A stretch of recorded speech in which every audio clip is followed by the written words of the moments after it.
On the day of the Holy Rite, the Ryan family's boldest risk turned into a heartbreaking failure. With the blade said to be Vulcani's own, young Lucas Ryan walks solemnly up to the sacred altar. As the sword meets the altar, the sky shifts, everyone braces, certain a divine gift is upon them. Instead, blazing fire suddenly engulfs Lucas without warning. His spirit endures searing torment, the weapon crumbles, and Lucas lies motionless as Julia sobs and their father searches for an explanation. Meanwhile, in another realm, a boy burdened with loss suffers cruelty but keeps striving for the sake of his mother and young sister. On his return home, fate in the form of a truck sends him to the brink, senses fading. Stained in crimson on the street, he forms a single silent plea. In another life, may he finally protect those he cherishes by his own strength. That resting soul sweeps out from its vessel and enters what's left of Lucas. Within his domain, Vulcanus fumes at the desecrated blade. That foreign spirit is worthless, he mocks, not worth burning again. Yet in the domain of the martial god, the ancient presences respond another way. They claim Lucas as a purpose and force the martial blessing into him with the surge of a strike. Overreaching, they bestow an unmatched blessing, shattering the limits once standing before him. Lucas wakes with lives entwined in memory, fearful he will be forsaken as a child unwanted by divine hands. Suddenly, Julia dashes in and folds him tightly and weeps, relieved he finally opened his eyes. Lucas soothes her with a gentle touch, drawing breath, and quietly pledges a new promise. Now given this new start, he swears to defend his beloved come what may. For this reason, Lucas gazes heavenward, silently asking the martial god for strength. At that moment, a demon bound in stone awakens, sensing the martial god's absence from the world. Blood streaks her revived form as she summons what remains of her strength, realizing she is not powerless yet. Despite her state, she's certain that with the martial god gone, the world can be claimed by her and her followers. Nearly a decade later, Lucas appears within his family's homestead, grown and resolute. On his way to meet his sister after her practice, he suddenly finds himself under attack.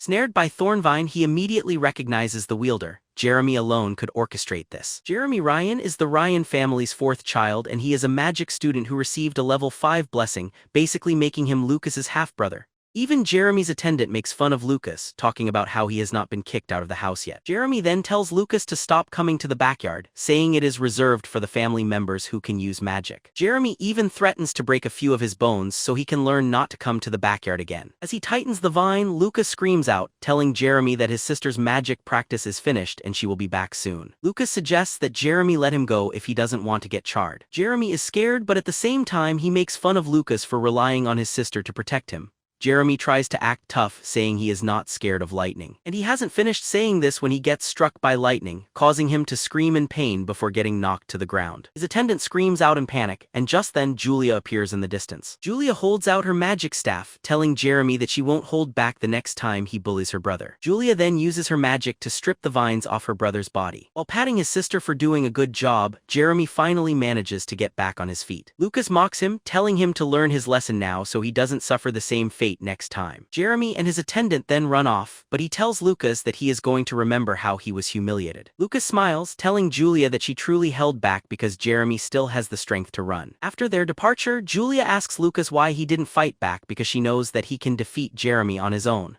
Lucas then reminds Julia that his true strength remains a secret between the two of them. In addition, he teases her sister, telling her that she will be the one to protect him, and Julia affirms this with a smile on her face. Lucas then narrates what happened the first day he woke up 9 years ago. Apparently, his father came to visit him, and even though he was already scared that he would be kicked out of the house for betraying their expectations, this wasn't the case because his father hugged him, thanking the gods that he woke up safely.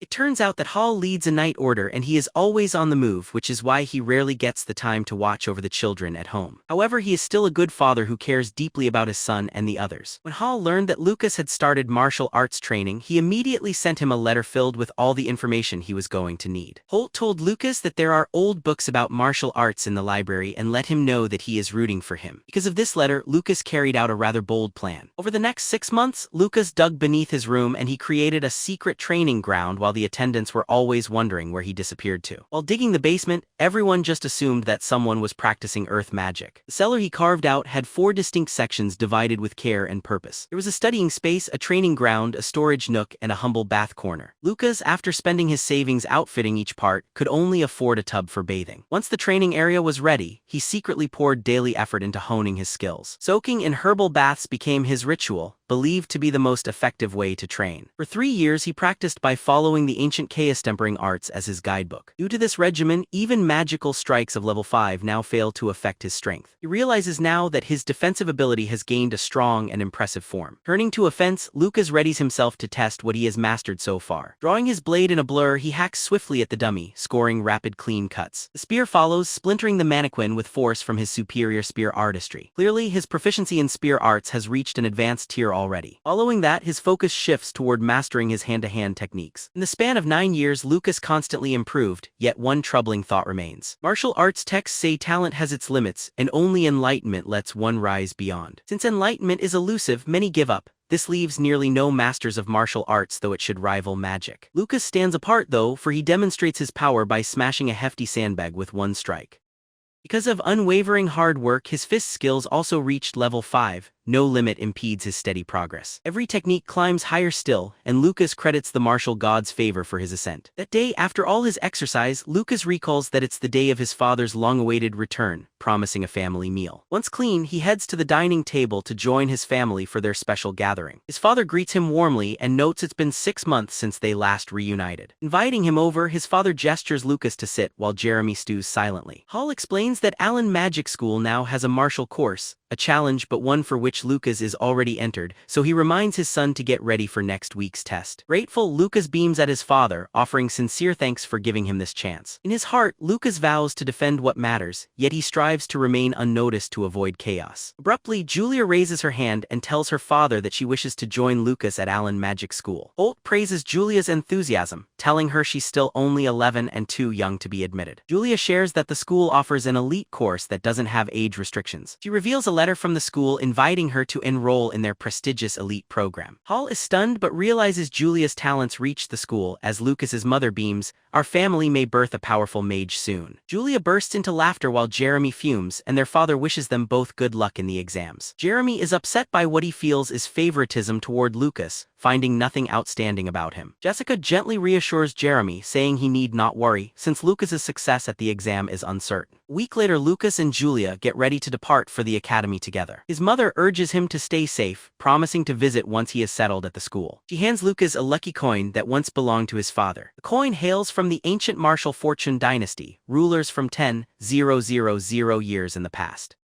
Hall said he found the coin after slaying a magic beast. Emperor Mars graces one side and his legendary arms the other. Upon seeing the coin, Lucas recognized that Mars is the very same martial spirit god. Before they part, Holt urges Lucas to always carry the precious coin with him. Lucas feels fortunate, blessed with a loving family both in this life and the previous one. Hours into their journey, the butler suggests they set up camp nearby as sunset draws near. While resting, the butler says that if they leave early, they'll reach Dacktown, where the school stands, by the next nightfall. Julia expresses surprise and asks whether Dacktown has anything interesting to offer. Gordon explains that Dacktown is famed for a magical dodgeball tournament every spring. He adds that Dacktown is also renowned for its delicacies, making it a gourmet's haven. Hearing this, Julia starts to drool at the thought of indulging in countless delicious treats. Suddenly, Lucas senses 12 horses and 13 riders approaching quickly from 2 kilometers away. Lucas asks if bandits frequent the area. Forden confirms this but insists they rarely appear. Through the chaos tempering arts, Lucas senses danger with clarity, trusting his heightened perception. He quickly assesses that their side is outnumbered and must act with utmost caution. Lucas stands and warns Forden, advising readiness as a swift, unknown group draws near. The 2 soldiers, hearing only silence, suspect Lucas is simply joking with them. Though surprised, Forden unsheathes his sword and urges the others to brace for a fight. While still doubtful, Forden knows it's wiser to be prepared now than regretful later. Moments after, bandits descend, verifying the truth of Lucas's warning to the soldiers. The bandit chief gleefully approaches, boasting about discovering weak new prey. They spot Lucas and Julia behind the guards and instantly decide they'll be the targets. Foron sternly warns against harming nobles, but the leader dismisses his concern without care. He orders his men to eliminate the guards but spare the younger ones' lives. Foron and his allies ready themselves to face the bold, advancing bandits. Initially, the guards manage to hold their ground against the attackers. Forden even beheads a bandit who threatened the children, ensuring their safety for now.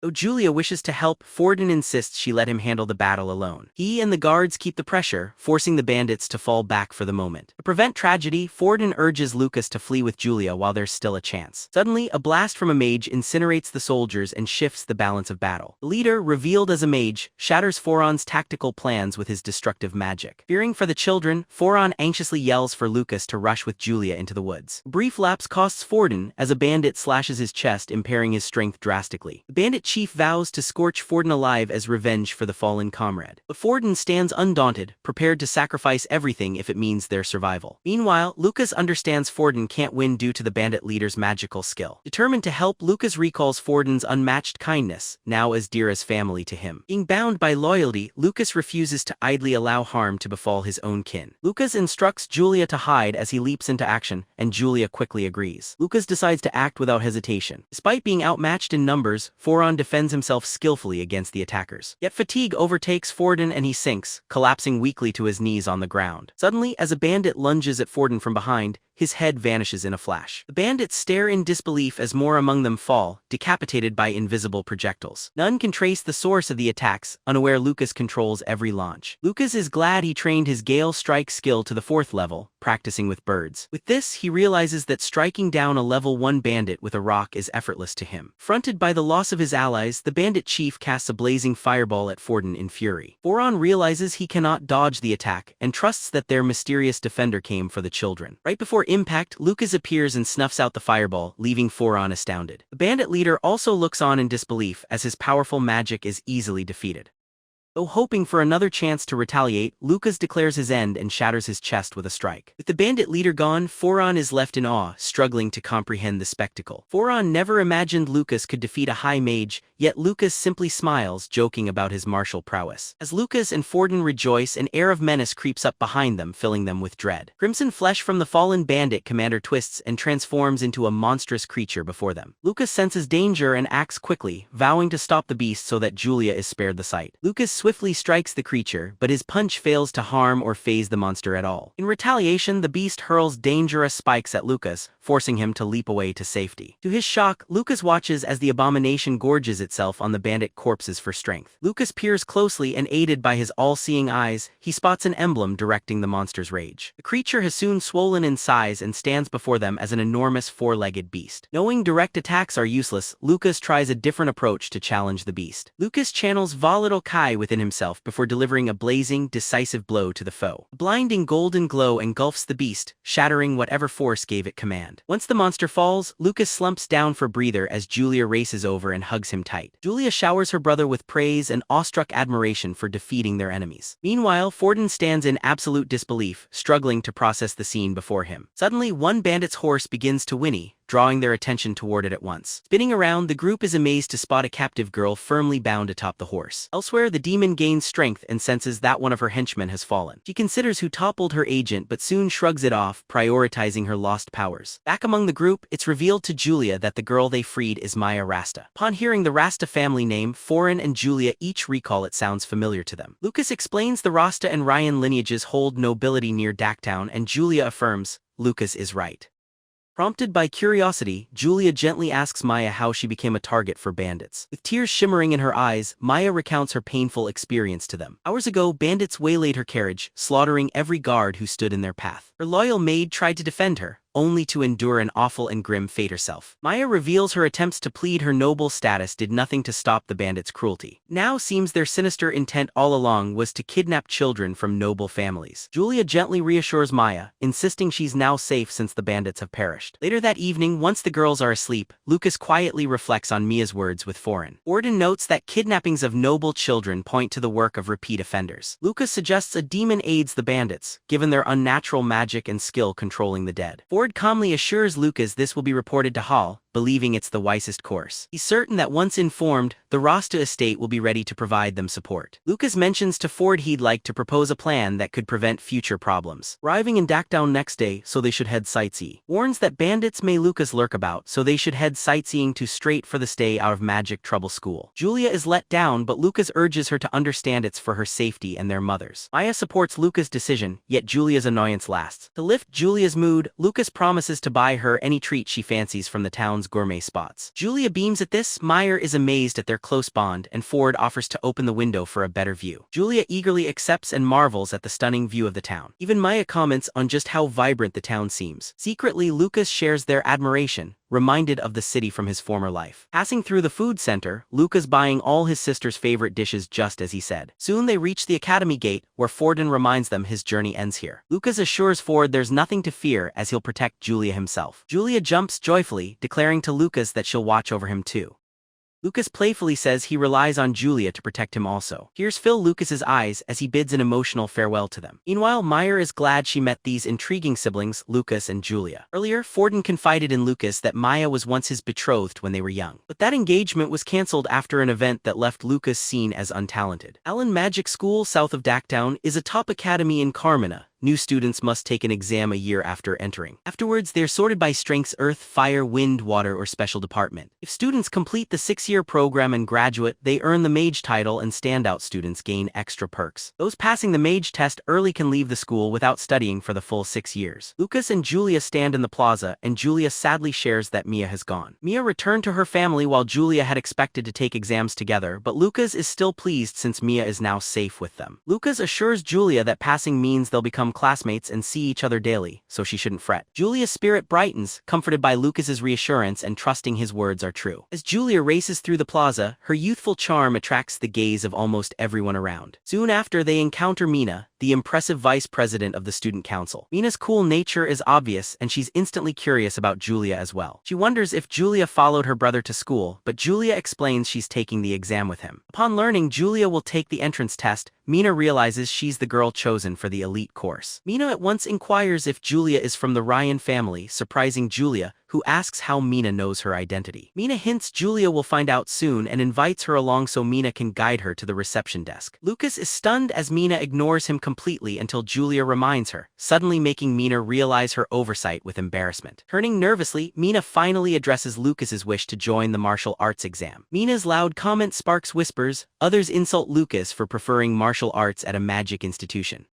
Lucas is surprised by the disdain at a magic school, but believes those with magic are far weaker than him in truth. Confident, Lucas thinks no mage is a worthy opponent and considers them insignificant next to him. It's clear to Lucas he'd have no reason to be at this school, if not to meet his parents' wishes. By now, Mina realizes her careless words have led to harsh attention and backlash toward Lucas. Hoping to make amends, Mina tells Lucas to follow her so she can direct him to both registration and the exam. Lucas is taken aback, feeling Mina is genuinely kind compared to the unfriendly crowd. Onlookers who belittled Lucas are stunned to see Mina speak warmly and easily with him. Mina soon gathers their registration forms, then hands them each an official emblem in turn. She explains the emblems contain their examinee number, reminding them to wear them into the exam area. There are 3 total tests measuring magic power, a compatibility check with elemental spirits, and more. The final test involves striking dummy dolls to gauge the extent of one's magical strength. Lucas inquires if martial arts candidates take identical tests, and Mina replies that fairness means all must. However, Lucas remains unconvinced the exams are fair, since none seem made for those in the martial arts field. Still, Lucas stays calm and plans to reveal his strength to ease the students' doubts about martial arts. They soon head together to the area where their potential will be measured. The candidates are asked to rest their hands on a magical light. When Lucas grips the light, his potential reads as 0, shocking even the examiner due to its sheer rarity. Witnessing this, the waiting students don't miss the chance to mock him immediately. Lucas remains unconcerned by their mockery, as this result was well within his expectations. Julia then steps up to the orb and a vibrant purple light of strength 7 glimmers, prompting even the examiner to commend her prospects. Though the crowd gasps in wonder, Lucas is calm, fully aware of his sister's real capabilities. He knows she's holding back and urges her not to limit herself during the test. Acknowledging his encouragement, Julia pours in more mana and the orb bursts into gold, leaving all present awestruck.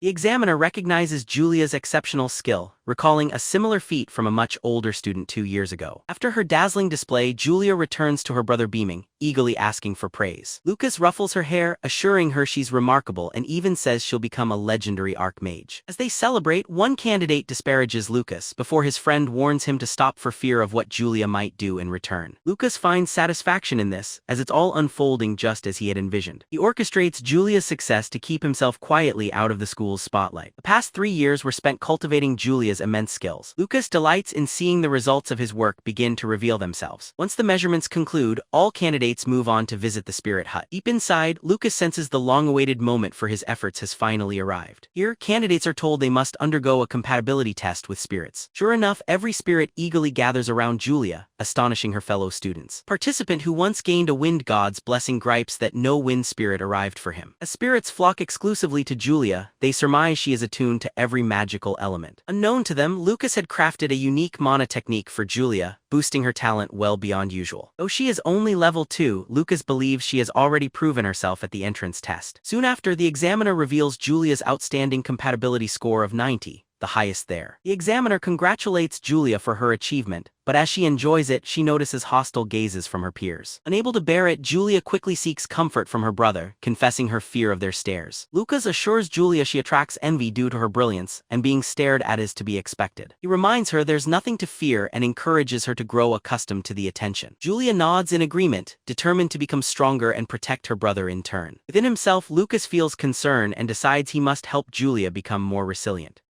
While Julia is being celebrated for her talent, others criticize Lucas as lacking special abilities. During Lucas's own compatibility test, the spirits reportedly avoided him out of strong dislike. One student remarked to a friend that something peculiar had taken place during that exam. He told his friend that when Lucas emerged, a fire spirit appeared to have lost an arm, unsettling him. The friend doubted it, thinking it's unlikely to spot a tiny arm fly off such minute beings. Lucas is astonished to realize that someone actually witnessed the unusual event unfold. The observant student was correct, for in the next trial, fire spirits reacted angrily towards Lucas. Most likely, this was because Lucas had been turned away by the fire god himself. As Lucas attempted to depart post-exam, one of those spirits spitefully spat at him, nursing a grudge. Yet Lucas quietly humbled the spirit by removing its arm with a discreet flick of a pebble. When the test is over, Lucas suggests they go to the final area, asking if Julia can claim first again, and Julia kindly insists she'll seize first as long as Lucas doesn't use his full strength. Lucas grins and admits he isn't planning to compete seriously because he wants Julia to defend him. They next reach the test site for Magic's Might, faced with rows of robust metallic dummy dolls. Lucas hears a student claim he'll use his full force against the doll to keep Julia from winning, and another worries Julia might break it, but he insists it cannot be done. He explains these dummies are crafted from rare enchanted metals, certain Julia can't damage them at her age. Upon inspecting the dolls, Lucas admits they're tough, and realizes it might be prime for testing his level 6 skill. He finally feels joining the school might have been wise since he gets to experiment with prized gear. Lucas suddenly overhears students behind them, warning a girl not to cut ahead in line. The new girl unleashes her aura, fixing a daunting gaze on the protest leader, filling her with dread. Approaching them, the newcomer casts mental magic on Julia, inspiring a wave of fear in her. Julia quickly retreats behind Lucas and confides, whispering that the new girl is terrifying. When Lucas asks her name, she declares, "I am Iowa Miranda, Duke Miranda's granddaughter," and he instantly recognizes her.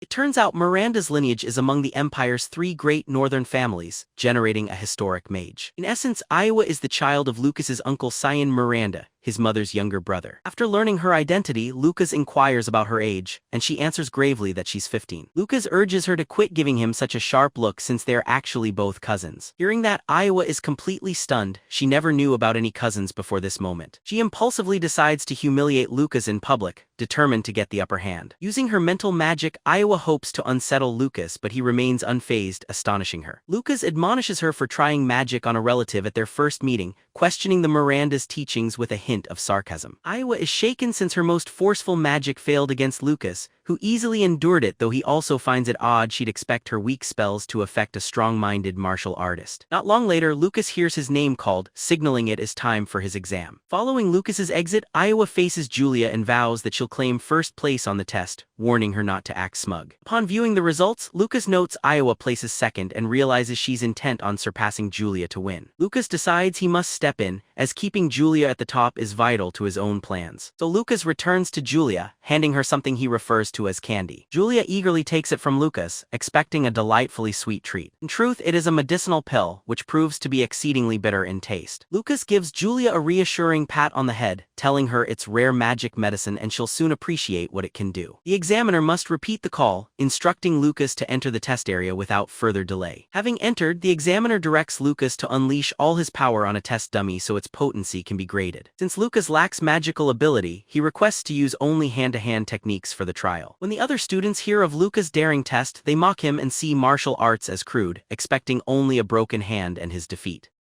As their laughter fills the air, Julia's sharp sideways look silences the jeers and compels them to reposition. Julia is irked because Lucas made her promise to behave, but she is sure she could easily overpower them. At that moment, Iowa asks Julia if it's true Lucas can't use magic, confused by his ability to resist her mental powers. Julia assures Iowa her brother indeed lacks magic, but insists Lucas remains extraordinary nonetheless. Still, Iowa thinks Julia is being fooled since she can't imagine a martial artist could truly impress. Suddenly, a resounding crash echoes through the exam room, filling everyone with surprise and curiosity. Just 2 minutes before, the examiner had told Lucas that there were no rules on fighting style. Lucas accepts this, deciding his strength should be enough to take down the test dummy. Steadying himself, Lucas charges at the dummy, striking so hard it flies off into the distance. The dummy crashes against the wall, revealing a brilliant golden sheen around its head. Witnessing this, Iowa is astounded, as Lucas's speed matches top-tier wind magic users. Moreover, seeing the dummy ablaze in gold means his hit equaled that of curse class attacks. Even the onlookers sense disbelief, but Iowa realizes she alone noticed Lucas's full potential. Iowa also perceives Lucas is downplaying his feats, choosing not to boast about his strength. Assuming the dummy failed, the examiner awards Lucas perfect marks and tells him the staff will move the heavy dummy so Lucas need not bother. Lucas then grins at Julia through the screen, pleased to have hidden his real talent yet gained high admission marks. As exams proceed, Lucas is forgotten as all attention falls instead on Julia's remarkable skills. Taking the stage, Julia wields a surge of fiery red lightning, a force second only to golden thunder. The group is amazed by her power, and one of them wishes to reach her level before graduation. Finished with her dazzling display, Julia returns to her seat, in awe at her own performance. When her turn is up, the examiner publicly declares Julia's impressive result, 9-5. Later, Julia admits to her brother she formerly managed only purple lightning, even at maximum effort. She marvels at the intensity of red lightning, unaware that her power grew because of the pill Lucas secretly gave her. It seems in this world, both mages and martial artists have developed unique pharmaceutical sciences. Mages use potion alchemy, while martial artists practice Dan refinement techniques. Magic potions always need a carrier, but martial artists' pills can be absorbed instantly. Long ago, pills were abundant, but the fall of martial arts has rendered Dan refinement rare. Seeing a martial artist craft a magic storage pill to enhance abilities like Julia's is uncommon. This occurs because only a martial artist who reaches level 6 has the skill to produce such pills. Only Duke Susan, the sole level 9 martial artist, rivals Lucas, whom even superior mages implore for magic pills. If word spreads of Lucas' ability to forge pills, turmoil would ensue, so it is best kept hidden. Afterward, Lucas and Julia pause to rest. Lucas reassures her proper sleep will follow class assignments. At that instant, Mina appears and Lucas inquires about her unexpected presence. Mina answers that she's posting class rankings and congratulates them for topping their classes. Julia celebrates her achievement and Lucas sends his own congratulations, saying he'll depend on her now. Then Mina wonders if Julia has chosen a department for next year, leaving Julia momentarily puzzled. Mina explains there are 5 departments: Earth, Fire, Wind, Water and Special, that students enter after being tested. Julia ponders, then chooses Wind for her affinity. Mina approves, enthused by Julia's Thunder God blessing. In her joy, Mina shakes Julia, excited to await her in Wind. Lucas notices departments already vying for Julia. Mina offers Julia an escort to the dorm, and Julia, bidding farewell, reminds her brother they'll meet soon. Lucas signals Mina to watch after his sister, sending her off with a wave. He next sets off for the martial dorm, while elsewhere, Iowa checks the class results. Iowa acknowledges Julia ranked above her, but remains confident she will claim first spot next year. Arriving at the martial arts building, Lucas expects little but is still disappointed by its poor state. He doubts anyone could endure living in such a dilapidated place seeming close to ruin. Yet Lucas thinks here he'll enjoy the quiet, away from unwanted attention. Inside, Lucas meets a white-haired fellow, Kai, who eagerly introduces himself as another martial student. After their introduction, Kai enthusiastically discusses Lucas' test while Lucas modestly calls it luck, downplaying his feat. The attendant announces they'll both share room 205, meaning Kai and Lucas are roommates. Kai looks forward to the adventure, while Lucas already feels uneasy about what's ahead. Walking through the entrance, they are stunned to find the whole thing is even worse than expected. They reach their quarters and discover they must stay with 2 others, Collins and Sharp. To make matters worse, the room is in shambles, as if only animals had lived there before. Overcome by disgust, Kai nearly faints seeing a spider dangling from the wall. Annoyed by it all, Kai produces a gold coin, promising it to anyone who tidies the room. Collins and Sharp instantly volunteer, eager to clean the room for the gold reward. Lucas isn't shocked knowing Collins and Sharp are commoners in need, while the Torre family is one of the Northern Empire's great noble families. While Collins and Sharp scrub, Kai vents about not signing up to live in filth and Lucas assures him that things things will get better given the school's reputation. Kai calms down, but when another spider shows up he screams, insisting the dorm feels like a prison. Soon after, Sharp and Collins finish cleaning and as agreed, Kai gives them the coin. Lucas even receives a portion of the reward money. Although Kai is full of pride, he admits he can also be quite charitable. At that moment, an attendant brings uniforms, urging them to dress quickly for the entrance event in the hall. Kai gets upset on seeing the worn and grimy uniforms while Collins and Sharp seem content. Lucas explains that the school accepts student requests so they might secure better uniforms if they complain. Upon learning this, Kai suggests they hurry to the hall to voice their complaint. Lucas can't help marveling at how easily trusting Kai can be. Later, Lucas and the others reach the hall in their ragged school attire. Collins admires the elegant hall, but Kai insists it doesn't measure up to his home. Lucas, meanwhile, searches the crowd for his sister. Noticing this, Kai informs him his sister sits with the elite corps in the front. Kai notes their uniforms differ and advises Lucas to greet his sister since martial students sit further back. Lucas, content to see his sister adorned in a distinguished uniform, suggests they return, preferring not to interrupt her. Settling in with his roommates, Lucas spots another girl from the martial arts department nearby. Soon after, Thowd Formal, the student council president, arrives impressively to explain the school's point system to everyone. All the students are awestruck by Thowd's presence and his rare achievement of reaching level 6 before graduating, proving his genius. Thowd begins by saying the point system is crucial, linking to magic skills, treasured books, companion beasts, and rare materials. These rewards, even guidance from master teachers, can be obtained by spending earn points. He adds there are many ways to earn points, but manual work brings only 1 to 5 points hourly, which is hardly much. It's better to earn points through departmental events, so ongoing orientation is the best chance for current students. Lucas at last realizes the motive behind Mina's help. He further shares that joining the student council offers stable points,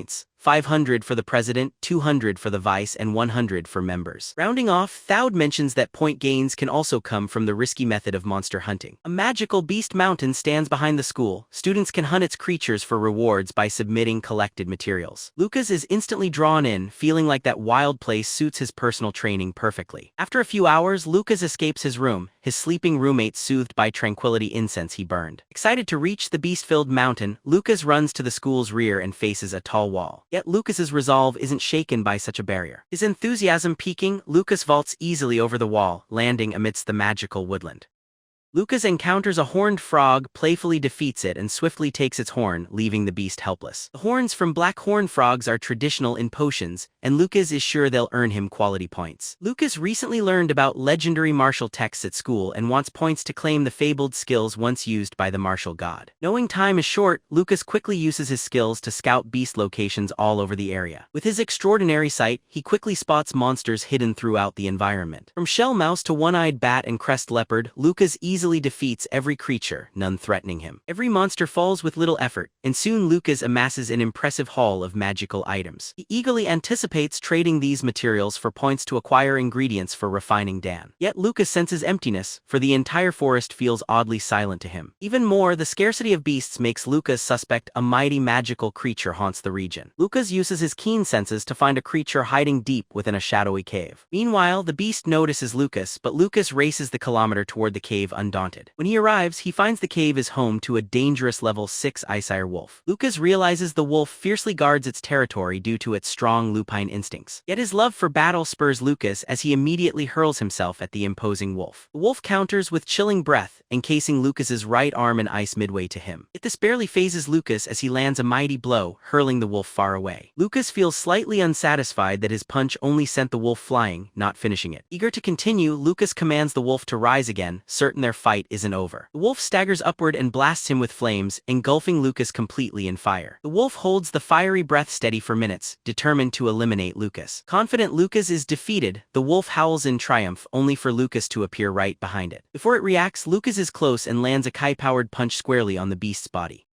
The forceful strike makes the wolf spit up blood from the serious internal impact, and that same blow launches the wolf very far, where it lands sprawled in the distance. While the wolf struggles on its back, Lucas praises its ability to wield both fire and ice. As Lucas commends it, the wolf perceives a terrifyingly overwhelming figure looming above. Not giving up, the wolf retaliates with a burst of fire and ice, cloaking the area in steam. But Lucas disperses the vapor with ease, and when the wolf flees, he relentlessly pursues it. Lucas seizes its tail quickly and slams the wolf down with theatrical might. Though he battles a magical beast, Lucas feels no peril, only a thrill growing within him. Lucas already anticipates gaining points from the wolf, but the beast knocks him back with a strong blast. Thinking Lucas is trapped, the wolf unleashes another intense breath of searing fire. Lucas nimbly dodges the flames and launches himself directly at his fierce opponent. In desperation, the wolf attempts to drive Lucas away by releasing yet more scorching fire. At this time, Lucas strides boldly through the fire's angry dance. By braving the foaming waves, Lucas swiftly closes the distance to the lurking wolf. Lucas lands a blow so fierce that the earth crumbles and a mighty shockwave trembles out. Lucas keeps pummeled forward, striking the wolf's skull again until the wolf senses its own end. With no other options, the wolf surrenders and lifts its forelegs in a plea. It then bows before Lucas and presents blue and red glowing cores. Lucas is astonished since in this world some magical beasts are born with hidden cores. These rare materials act as enchanted wells, fueling the beast for its entire life. If a beast's core is stained by human blood, that animal becomes their servant, so Lucas realizes the wolf desires to serve him. Since surrender is clear, Lucas chooses to take the wolf as his companion and subordinate. For Lucas, this is a fortuitous discovery, since mages rarely possess such powerful allies. Lucas doubts the wolf's wit, for strong magical creatures are often too proud to kneel to mortals. As Yuru wished, Lucas mixes his blood with the cores, sparking radiant light around them both. Once the brilliance fades, Yuru consumes the united cores yet again. Abruptly, Lucas hears someone call him master, leaving him momentarily bewildered. The wolf reveals itself as the voice, and Lucas finally comprehends Yuru's speech. Lucas feels a swell of pride for the wolf and names him Yuru. Now as Yuru's master, Lucas ponders if the territory and all its goods are also his by right. At that, Yuru invites Lucas to follow, promising to unveil his hidden wealth deep underground. Arriving at Yuru's chamber, Lucas discovers an array of furs, bones, and glittering gems. Flooded with delight, Lucas gazes hungrily at the treasure spread before him. But Yuru informs Lucas that what he beholds is not the true trove of riches. Soon, Yuru reveals the ultimate vault holding 3 level beast cores and 2 rare level 6 gems. With pride, Yuru shares that it consumed water and fire cores to elevate its power. Hearing this, Lucas deduces beasts ascend by devouring powerful cores, meaning Yuru bested worthy foes. As a reward, Lucas gives Yuru a potion that heals magical beasts as well. Lucas instructs Yuru to resume guarding the treasures while it rests and recovers. Yuru assures Lucas that it will faithfully carry out its very first task for him. The next morning, Lucas arrives at class with no tiredness, thanks to soothing incense. Soon, students complain that the teacher still hasn't come and time is passing quickly. Kai is annoyed, quickly assuming they've been left without a martial arts teacher. Tipsy man enters, calling himself Sigil, and declares he's their main teacher. Kai doubts Sigil could be the real teacher, noting his unkempt and dirty appearance. Without warning, Sig yells so loudly that Kai almost loses his hearing. Lucas watches Sigil and realizes his movements show he's a level 5 or 6 martial artist. Sigil warns Kai firmly, "There's no speaking in my class unless I say so." Sigil takes attendance. Tishi, whom Lucas saw at the ceremony, answers the roll call first. Sigil finishes roll call, pleased to find that no students are missing from class. He's about to begin teaching when he realizes he forgot his book, so he appoints Tishi as class rep and sends her to fetch it from his lab. Tishi is stunned by this order and has to double-check if Sigurd really means it. Dagal confirms, but this annoys Kai greatly. Kai rises, insisting the class rep should be chosen fairly through a competition. Kai brags, talking up his heritage and skills as reasons to be class rep. Right then, Sigurd hurls an object at Kai's head as a reminder about speaking rules. Before leaving, Sigurd instructs Tishi to give textbooks out and let the class study independently. Tishi is happy she's both passed the test and was chosen as rep, determined this chance will change her fate. Kai rubs his bruised head while Lucas hears his suspicion and thinks they should report Sigil to the administration immediately for dismissal. However, Lucas realizes Sigil suffered harsh injuries in the past, explaining his odd movements. This makes Lucas ponder just how powerful Sig had been before he was hurt. Lucas finally tells Kai he won't report Sigil. Secretly, he's eager to see Sigurd's abilities. Few hours later, Kai and Lucas appear together before the bustling cafeteria. Kai expresses deep frustration that Sigurd abandoned them for self-study all day. Kai sees Sig as a neglectful teacher who even chooses the class representative for them too. As Kai vents, Lucas greets his sister with a gentle head pat, asking about her first lesson. Julia shares how her teacher Linda is kind and motivates her to be next week's class representative, prompting Kai to complain since reps are appointed a week after joining. Julia, surprised, wonders how the martial arts class picked its representative so soon and asks Lucas if he's the one. Lucas explains softly that he's not the class representative. He then invites them to the cafeteria, saying he heard the food there is worth trying. The cafeteria uses a point exchange, allowing new students to swap cash for points just once. Each department has a different rate. Julia chooses a delicious meal for herself, eating happily with delight. Other departments receive 100 points per coin, but martial arts gain a mere 10 points for the same. Kai can't grasp why even teachers seem biased against the martial arts department. The teacher tells Kai's group that the school's society runs on points, not personal status. Munching his plain bread, Kai sighs and likens attending school to losing basic rights. Seeing Kai's dismay, Julia pities him enough to offer some of her own food. Kai, moved by her kindness, tears up and proclaims Julia's goodness. Soon after Mia arrives, Julia urges her to eat together, but Mia declines, offering homemade cookies as thanks for help given. Mia offers Julia a cookie, which Julia accepts gratefully with enthusiasm. Lucas gladly takes one too, praising Mia's baking, calling the cookies excellent. Eager as ever, Kai snags a cookie and exclaims it matches up to the Troy family confections. Kai and Mia get acquainted, and Kai teases Lucas for befriending someone as lovely as Mia. He doesn't realize Mia is more than an acquaintance. She was once Lucas's fiancée, though he can't say it. Once Mia finishes sharing cookies, she departs, allowing Lucas to finally unwind. Lucas thinks of the cafeteria as a central hub for running into familiar faces. Just as Lucas suspects, Mina appears not long after. Not much later, Thoud circles the cafeteria, conjuring flames to draw attention and siphon aura. Lucas notes Thoud's actions and sees in him a man intent on impressing others. However, Lucas has lost all regard for Thoud, remembering he owes his level 6 magic to medication. As Lucas eats, he observes Sigurd leaving the cafeteria and starts to wonder about his destination. Meanwhile, teachers grumble about Siglet's poor conduct, yet some understand Sigurd has changed since his ordeal. Sigurd soon arrives and joins the other instructors and the wise headmaster. With everyone gathered, the headmaster declares the day's focus will be the beast taming tournament. Carmina Empire faces beast assaults, thus Allen Magic School's first years always enter the taming contest. Julia's homeroom teacher reveals over 2,000 level 1 beasts await and suggests scheduling the contest in 6 days as usual. Greg interjects, approving the timeline but expressing martial arts students shouldn't face the beasts. However, Segal stands firm, opposing Greg's opinion. Greg pretends it was for the students' sake, but Linda affirms that Sigurd's point is correct. Linda states that as first years, martial artists at Allen are entitled to participate.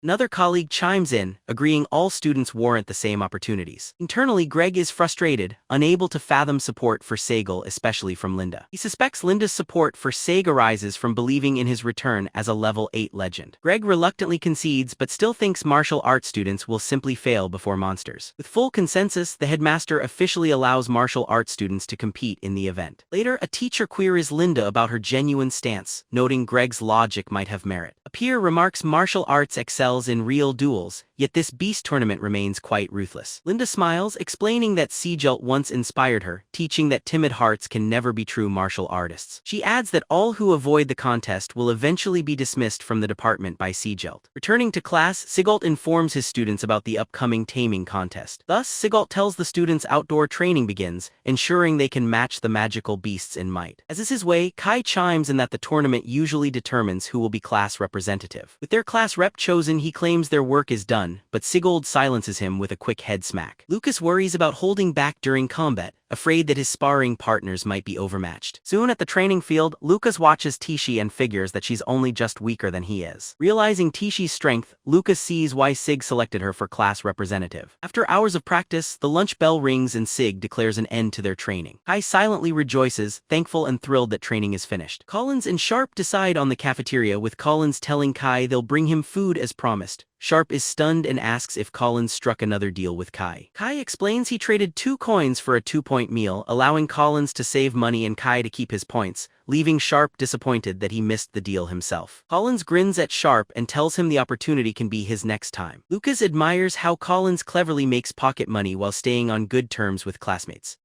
Kai then boasts about his smart trade to Lucas, praising his own cleverness. He even advises Lucas to try similar deals, but Lucas simply ignores Kai's suggestion. Kai feels slighted, but then he reassures himself that Lucas isn't concerned about points due to his sister in the elite course. Yet Kai is mistaken, since Lucas could easily feed himself without any help from Julia. Lucas is capable of entering the woods to hunt wild creatures for a meal when needed. As he roasts meat, Lucas recalls Mina once again trying to befriend Julia. Because of this, Lucas resolves to keep an eye on Mina to guard against malicious intentions. Right then, Lucas spots Yuru drooling at the scent of roasting meat over the fire. Lucas decides to share food with Yuru for being such a good beast. Lucas tells Yuru he must spar after mealtime, though he'll be gentle with him in training. Upon hearing this, Yuru becomes visibly nervous. At the Ryan estate, Hall finds his wife Catherine Sommer over missing their children and suggests they pay a visit. Holt states he'll pass through Dackdown for work and will bring Catherine along. Catherine beams with happiness, hugs him tightly, and thanks her husband with joy. At Count Grind's estate, masked noblewoman meet, among them Holt's second wife Jessica. The group's leader is the Demon Lady, who is quietly accumulating her power. She serves the women drinks, calling it Jade Dream, claiming it will make their skin radiant. The truth is, they are unknowingly drinking her own blood. Aware that women desire flawless bodies, she cleverly uses this yearning for her benefit. After they drink, she proposes they begin today's game together. Later, the Demon Lady summons Jessica to discuss how Julia survived the bandit ambush. Jessica recounts that Julia defeated the bandits because she was blessed to level 7. The lady realizes Julia carries Miranda's family gift but doubts that level 7 could win over the bandit chief. The lady asks Jessica if she'd be willing to eliminate Catherine and her child,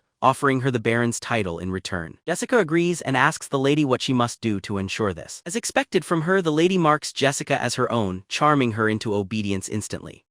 Meanwhile, at the academy, Tishi says they'll continue combat drills as Kai and others grumble over the difficulty. A student complains his body aches, while another admits he went sleepless through the night. Tishi acknowledges the training is tough, but stresses its purpose is to make them stronger and urges them to give their all. Lucas's roommates are feeling fine, instantly believing it's because they're the toughest in class. Yet only the incense Kai used kept them all invigorated and healthy without their knowledge. Even Taddy assumes Lucas's group is naturally hardy since none of them seem tired. Soon after, training starts and Kai partners up to duel with Lucas. Kai charges as he usually does, but Lucas easily overturns the assault. Their match wages on. Kai is confident in his efforts, yet Lucas is sparing his real strength. Lucas senses they're being watched as the bout continues. Indeed, beneath a distant tree, an old man observes everything that's unfolding. Kai exploits Lucas's distraction to try and land a punch, but Lucas reacts swiftly, dodging so Kai falls instead. Kai rises, insisting the duel must go on until a clear winner emerges. Lucas resumes stance and accepts the renewed challenge. It becomes clear that the elderly man observing Lucas goes by the name Atani. On his way back to the library, Lucas declines Mina's offer to walk him home. Atani has already discerned that Lucas conceals his real strength. Because of this, Atani resolves to keep an attentive eye on Lucas. Several hours later, their combat lessons are finally completed. Luckily, Sigurd introduced them to helpful massage techniques during training. Because of this, everyone can relax their sore muscles easily. Lucas is pleased, certain this ensures classmates won't recall only his room was energetic before. Lucas decides it is time to construct a new training field and knows he must purchase supplies first. The magic shop on campus boasts many rare magical goods not accessible elsewhere. Stepping inside, Lucas is struck by the roomy space and likens it to a shopping mall. While browsing, Lucas observes that these specialty goods are somewhat pricey. Given the current prices, it looks like Lucas may spend around 100 points every month.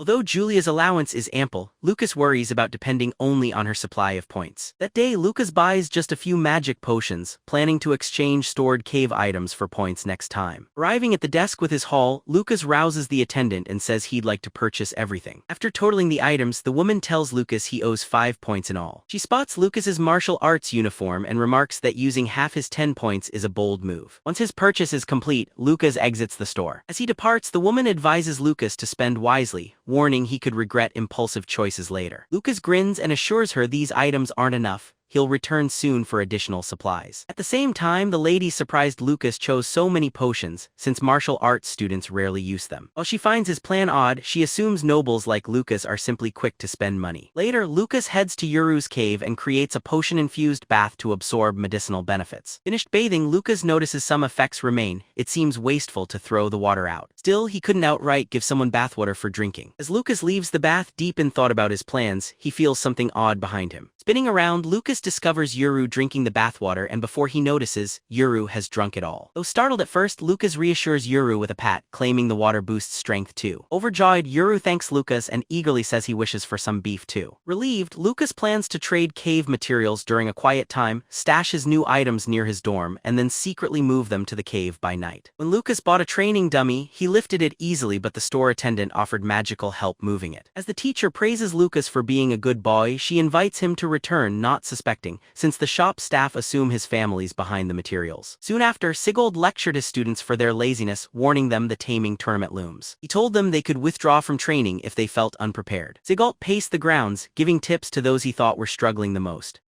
Scolding Kai for being weak, Sigurd hears Kai brag of besting Lucas, Sharp, and Collins instead. This response gets Kai a firm flick to the head, bringing him to tears. Siglet chides Kai's roommates for their loss, unaware Sharp and Collins lost for cash and Lucas to avoid fuss. To resolve matters, Sigil has Tishi challenge Kai to a sparring match. Eager, Kai steps up, promising Taddy that he will not go easy and wants to prove he suits the class role best. The match begins and Kai rushes at Tishi, attacking recklessly. Kai thinks he hit her, but Tishi unpredictably evades and counters with a punch to his stomach. stomach. As Kai tries a desperate kick at Tishi, she expertly knocks him on the head, clearing his mind. Attack again, but students realize why Tishi's Sigult palm picked her strike as their leader defeats him, driving him straight into the wall. Witnessing Tishi's skill, the students realize why Sigult picked her as their leader. Sigult reminds everyone to expend every effort, as magical beasts will show no leniency. Lucas quickly detects Kai's lack of defense led to his defeat by Tishi, and after the bout, Tishi checks if Kai is alright, though he stays silent, confirming his true annoyance to Sigult. Sigult warns the class they'll be expelled from martial arts if they fail to tame at least one magical beast in the tournament. As he departs, Sig instructs everyone to keep practicing until evening arrives. After Lucas approaches Kai, he bluntly tells him that his defense leaves much to be desired. He urges Kai to shed his bad habits and exploit the foe's weaknesses to ensure victory. Kai interrupts, confessing to Lucas that he likes Tishi because she was the first girl to ever kick him. He adds Tishi's moves impress him. He's fallen so hard he's named their future kids, making Lucas realize Kai loves this treatment. The following day, everyone enters the arena, awestruck by its vastness and wonders how many beasts fill its depths. Kai nearly panics, realizing they're standing above monstrous beasts showing off their ferocity. At the same time, Greg's students bristle at sharing the venue with those from the martial arts class. They begin to jeer until Sigal defends his pupils, urging focus on the tournament's rules over pettiness.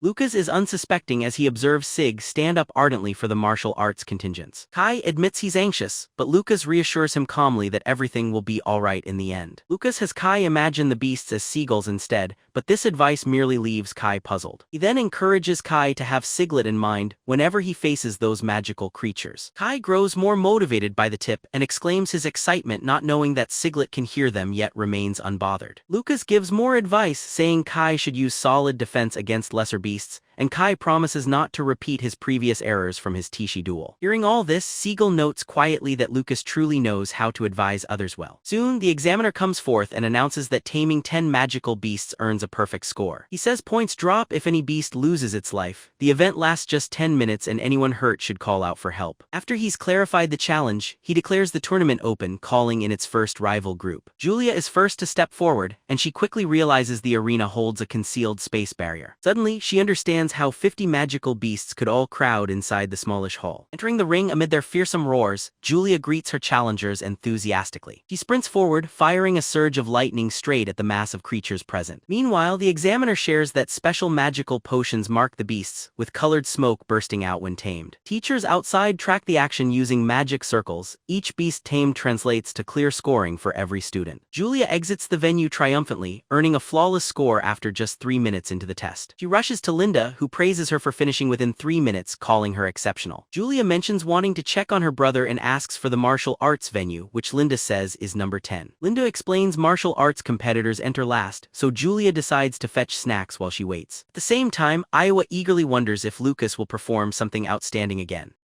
After 2 hours, students still wait as Kai voices his concerns about what's taking so long. But Lucas reassures him that the martial arts students are as skilled as those in the mage divisions. Sig hears Lucas, gets up, claps and encourages everyone not to doubt themselves. He adds no injuries have happened so far since humans aren't harmed by level 1 magical beasts. Sigalt points out that martial artists surpass lower-level mages in strength and close-quarters combat. The students are taken aback because it's unusual to see Siglet boosting their spirits. Tishi arrives as well, letting everyone know that she checked on things and no one is harmed. She says exhaustion came mostly from overspending magic energy and she has picked up useful information. It turns out that barriers prevent the beasts from cornering students, who can retreat or find weaker ones if needed. Tishi tells them that with careful stamina management, they'll definitely earn points in the test. The class celebrates and praises Tishi as the best leader, while Siegel feels satisfied with his choice. Suddenly, Greg appears to sneer at the class, saying their grades only come from subpar strategies. Siegel, caught off guard at Greg's entrance, pointedly asks him about the reason for his visit. Greg, mocking, announces he's there to update them that it's nearly time for martial arts entry. Leaving, Greg continues ridiculing the students, urging them to try hard since their department could vanish. He adds that he'd be unbothered if martial arts vanished, claiming it shouldn't have existed anyhow. Hearing this frustrates Lucas, as Greg reminds him of the people who wronged him in his previous life. Lucas stands and tells Siegold he wishes to go in first since he ranked at the top during the entrance. Saig offers to let another go if Lucas feels uneasy, but Lucas insists that he must be the one to enter first. Lucas promises to do excellently, determined to prove doubters wrong about the martial arts squad. The class encourages Lucas loudly, supporting his determination and urging him to make it happen. Sigalot felt admiration, watching as once shy students boldly revealed their true natures. 10 minutes after, Lucas walks into the examination hall, ready for what lies ahead.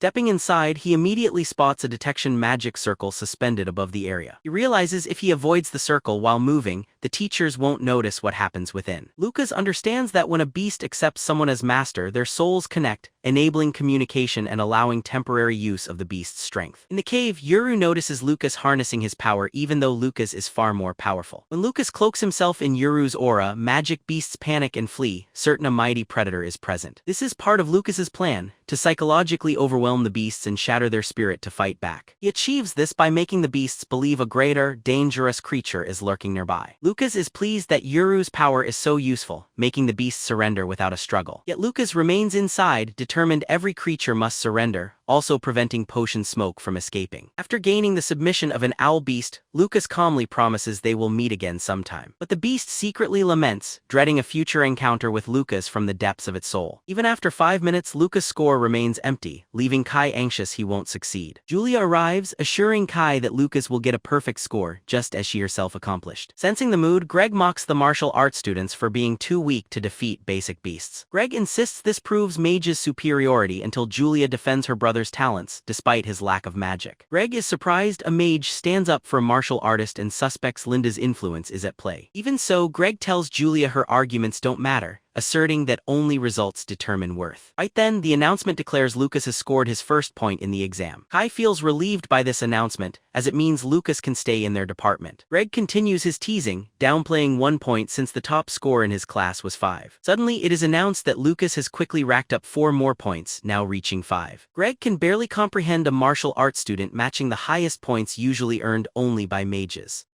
Just then, Lucas sees he's frightened all the beasts, opening the way for classmates to easily gain points. With everything else checked off, his last goal is to achieve a flawless score. Lucas charges through the beasts, subduing every single one until he attains a perfect 10. Greg stands speechless, astounded to see Lucas emerge sporting a flawless score. Julia rejoices at her brother's triumph, her confidence in his talent unwavering. Rushing to embrace him, Julia receives a gentle pat from her triumphant brother. Greg instantly contests, questioning how a first year could tame 10 magical beasts so easily. Next, Greg turns to Siegel, accusing him of having aided Lucas to influence the outcome. Skilled Jim is red-eyed to defend examiners isn't a good idea, Siegel, when the chief examiner steps in, curtly challenging Greg's accusation. Greg immediately recognizes that clashing with these skilled examiners isn't a good idea. Greg retracts his words, saying he didn't mean it that way, then expresses suspicion based on Lucas' perfect score and requests barrier space inspection to ensure fairness. I can't fathom that a routine exam is being reviewed just because of a student's perfect score. Lucas assures Kai that he has nothing to fear and welcomes a full investigation. 10 minutes pass, and when the barrier opens, the beasts desperately try to flee but are held. The examiner notes that though the beasts are unsettled, they remain strong enough for the event. One examiner confirms with the chief that Lucas's points are legitimate, hearing that there's no foul play. Still, a hunch remains, there's clearly something unexplained involving the magical beasts. Since all is clear, the exam resumes, Lucas's conquered beasts will be checked and the event continues. Though nothing was discovered, Lucas feels unsatisfied that his skills are still not trusted. However, he's calm, for the true spectacle is about to begin as Tishi and others enter next. Filled with resolve, Taishi dashes in, eager to prove herself against Lucas. She bursts in fiercely, intent on forcing the magical beasts to yield before her. As soon as Tishi appears, the monsters envision Lucas and instantly lose their composure. Even before Tishi makes contact, the magical creatures already submit before her approach.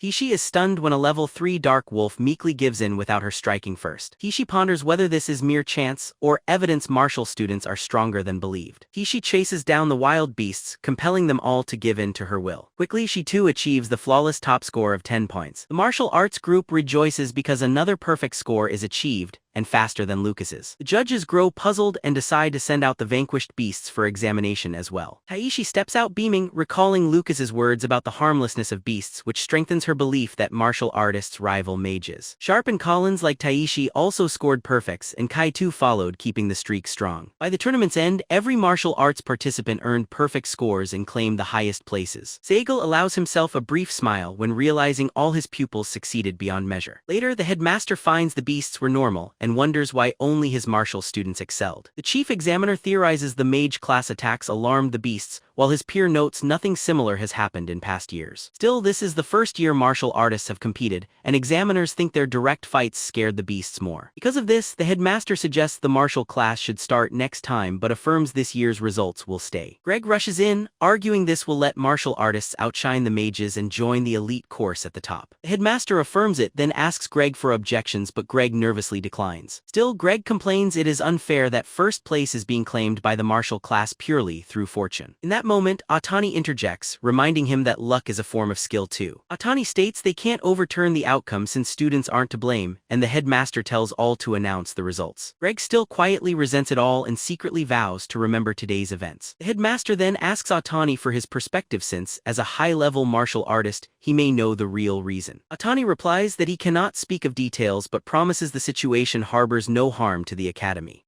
Within, Atani decides not to disclose Lucas's real abilities, respecting the young man's wishes. Somewhere else, Kai and all the martial artists also rejoice, thrilled with their perfect marks. Lucas deflects praise by crediting Sagal's rigorous training, covering for himself against any doubts. Kai excitedly asks the group about their plans for using the 20-point first prize. Sharp replies he will save the points, as he still needs to treat Kai to some good meals. Kai believes it's best to spend on premium materials for next month's fight training. Lucas is caught off guard when Kai mentions combat, then learns about an event called Allen Tower. This place is apparently the school's special grounds for testing their students. Within the tower hides a fantasy world full of phantom creatures and beast races, letting kids battle freely and strengthen their real combat prowess. But just 100 freshmen get entry, and with 12 elite students having reserved spots, they must secure the rest themselves. Kai shares that annual selection depends on taming rankings, and he's confident their top marks will get them picked. At that moment, Sharp and Collins get up to shop for better gear for their training sessions. When Lucas observes this, he realizes others are just as eager to grow stronger too. This realization brings Lucas added joy for having led them all to perfect tournament scores. Kai tugs at Lucas to come along to the shop, but Lucas turns him down, holding up Seagull's gifted pendant. Lucas describes the pendant, shaped like a beast's fang, saying he intends to inspect it more. It turns out this pendant was only given to the first 3 tournament scorers with perfect scores. Kai teases had the order shifted, Tishi would own the pendant, while Lucas grins at his luck. Kai lets Lucas know he's heading to the materials store to join up with their classmates. Meanwhile, the mage group learns all martial artists ace their scores, frustrating Greg's class intensely. Leia shares her dream of dominating for 3 years and leading as the best class after the elite course. Leia is furious, as her father invested a decade of effort for their position. Another student storms in, upset that martial artists have claimed all the Allen Tower event spots. Someone tries to calm things down, arguing fairness, but gets accused of martial artists bribing the examiners. That claim quickly spreads, with memories of Kai's wealthy ties fueling doubts about the results. Andre, a bespectacled student, remarks he bumped into Sharp and Collins just now. He says those two snatched up the final training gear set from the material shop. He warns that once the martial artists get their departmental bonus, they'll capture the best resources. Just then, Leia says martial artists' meridians are as weak as glass to her comrades. She urges action, and soon the group corners Sharp and Collins for some retribution. Sharp is the first to collapse, and Collins realizes from his wound he's been poisoned and needs swift aid. Collins offers to surrender all their points, but Leia drops him with poison, stating they're not after points. Collins asks her motive, and Leia explains she simply wants them to crawl back to their department. Leela insists they must confess to their class that their worth is beneath powerless insects. Hours pass as Lucas and Kai search the grounds for Sharp and Collins, calling out their names. Lucas grows increasingly anxious, yet Kai assumes their friends are just a bit late. Lucas insists something is different. He's never smelled so much blood on their route and darts off when he finds its source. Kai is startled by Lucas's sudden dash and can hardly keep pace. Kai follows, and soon they discover Collins and Sharp badly hurt in the bushes. Rage overtakes Lucas as he demands to know who hurt his friends like this. Lucas rushes to the wounded, frantically checking if they are still breathing. Barely conscious, Collins tells Lucas they were assaulted by Leia and Greg's gang. When Lucas realizes their meridians were destroyed, his fury intensifies beyond measure. Kai lets out a fearful cry, but Lucas quickly reassures him that his friends are unconscious but alive. Lucas instructs Kai to fetch medicine fast while he attempts to stem the blood loss. As Kai races off, Lucas surveys the scene again, piecing together what happened. He realizes their bones have been crushed, a mark of the bone shatter technique used by shadowy killers.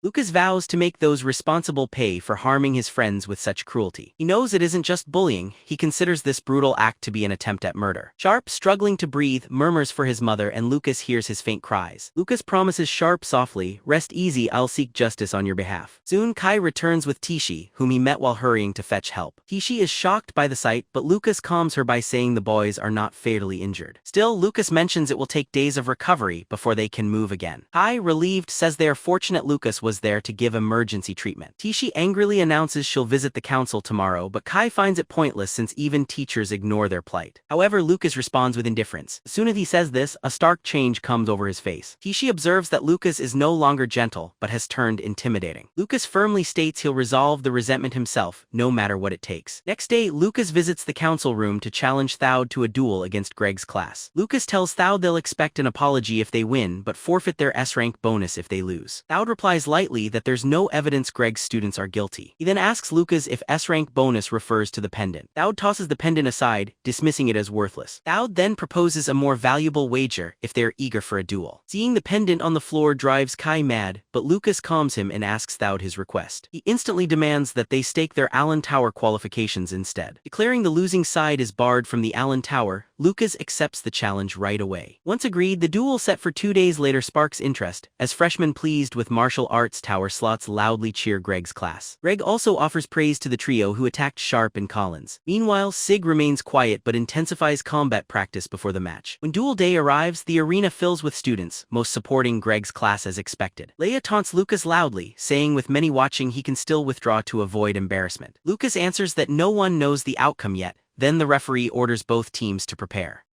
Kai enters the arena first for martial arts class and faces Andre as his opponent. As the round starts, Kai charges Andre, who retaliates with ice attacks that Kai skillfully blocks. Andre is surprised and Kai ridicules him, asking if that is all he has. Andre has secretly prepared a trap, relying on Kai's carelessness. Suddenly, before he realizes it, Kai is snared by towering ice spikes closing in on him. Andre tells him firmly that escape isn't possible for him now. Andre reduces the ice spikes, driving them into Kai and making him bleed. He begins to brag, reminding Kai that this happens to those who vex a mage. Kai dangles on ice spikes while Andre approaches, asking if he's ready to yield. Outside, Leia instantly mocks Kai, laughing at his weakness. She even promises Lucas mercy if he admits defeat without resistance. Yet Lucas, with a fierce glare, asks her when she'll tire of mocking him. In the arena, Andre nears Kai and suddenly notices lava from the mountain beast in his grasp. Leia sees it too and shouts for Andre to escape at once. Suddenly, a blast erupts from the lava, catching Andre off guard. Andre manages to spring back, fortunately avoiding grave harm. The incident rattles Andre, realizing Kai wildly risked himself by setting off the lava. While Andre ponders, Kai appears behind and cuts his side with a knife. Andre staggers in pain as the crowd focuses on Kai, since his legs are burnt black. Mazed, the crowd can't fathom that Kai blew up his own legs to escape the icy trap. Turns out that Kai followed Lucas's advice given on countering Andre in the duel. Meanwhile, though annoyed at his wound, Andre feels Kai won't escape again with ruined legs. Andre launches a new attack, but Kai faces it with more lava slime jelly mid-flight. Thunderous boom follows, shrouding the area in thick smoke. Kai charges through the smoke toward Andre, appearing completely unhinged. Kai rushes at Andre, who only sees a wild, frightening foe.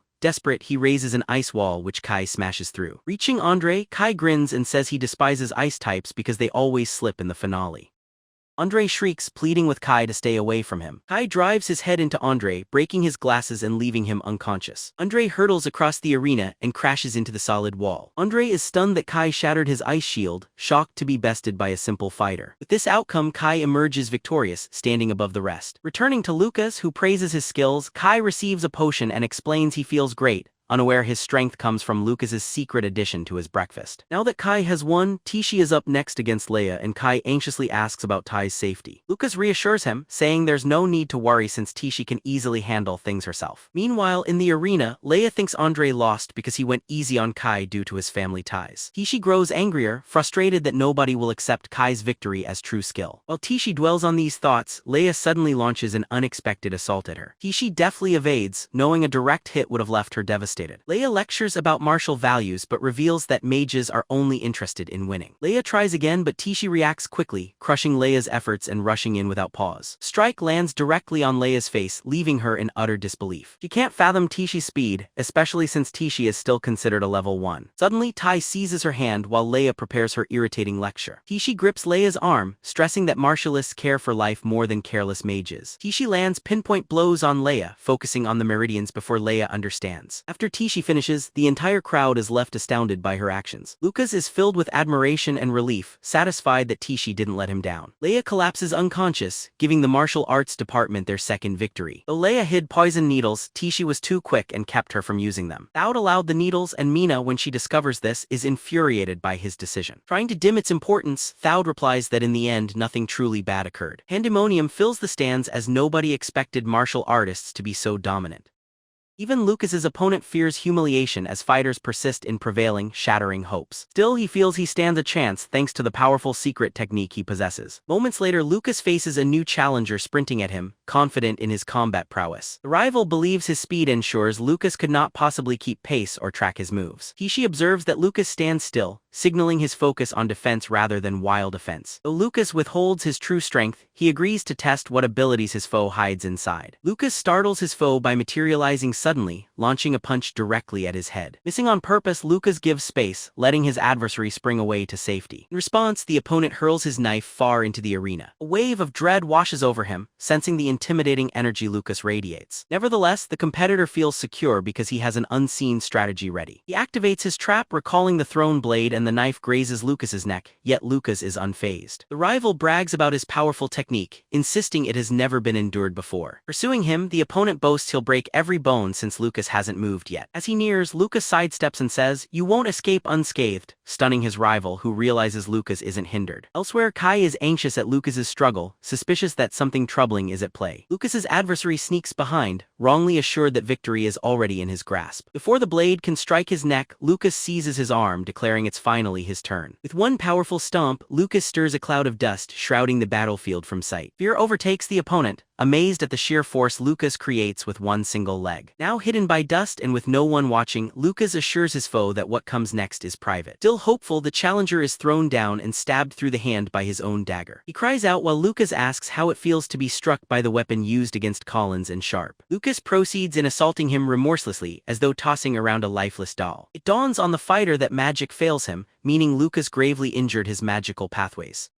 With fear for his life, he hurriedly pleads for mercy, begging Lucas to spare him any further. As the dust settles at last, Lucas realizes he must release his adversary unharmed. Greg can't believe the man gave in, convinced his own skills could still best Lucas. Sigelt is let down by Greg, who fails to notice his own student's serious wounds. Even so, Sigel worries this entire incident could spell trouble for the department. With Lucas's victory, the martial arts department triumphs and the students cheer wildly. As Lucas goes toward his friends, the man suddenly attacks, knife aimed for Lucas' neck. Yet Lucas vanishes in an instant, only to reappear right behind his stunned attacker. Lucas delivers a unique strike to the back of the man's neck, using a special move. Once Lucas strikes, the man senses an odd sensation as if something departs from him. The man collapses, his consciousness fading, still puzzled by Lucas' mysterious blow. Standing above, Lucas asks the man if he knew he too could be taken down by that move. Witnessing this, Iowa freezes in terror, a change noticed immediately by Julia nearby. Julia asks what's wrong, and Iowa, recognizing Lucas' move as the legendary Meridian Severance, answers quietly. For a century, no martial artist within the Empire has mastered this remarkable technique. This revelation deepens Iowa's curiosity about Lucas' mysterious true identity. Following the victory, martial artists boast about their triumph, mocking mages as sly tricksters. The victory fills the students with a confidence strong enough to challenge any mage. Sigelt appears and warns the students against arrogance, repeating his humble advice to them. Student counters, reminding all they had previously claimed victory in the taming contest too. Zig points out their win was due to stressed beasts from relentless attacks, not true prowess. He credits luck for their earlier win, but notes only duel participants displayed notable talent. On that note, Sigelt questions if the group wishes to let the strong always decide their lives. Sagel demands to know if they want to remain defenseless, just as Collins and Sharp had. He warns they will never gain strength by clinging to such a way of living.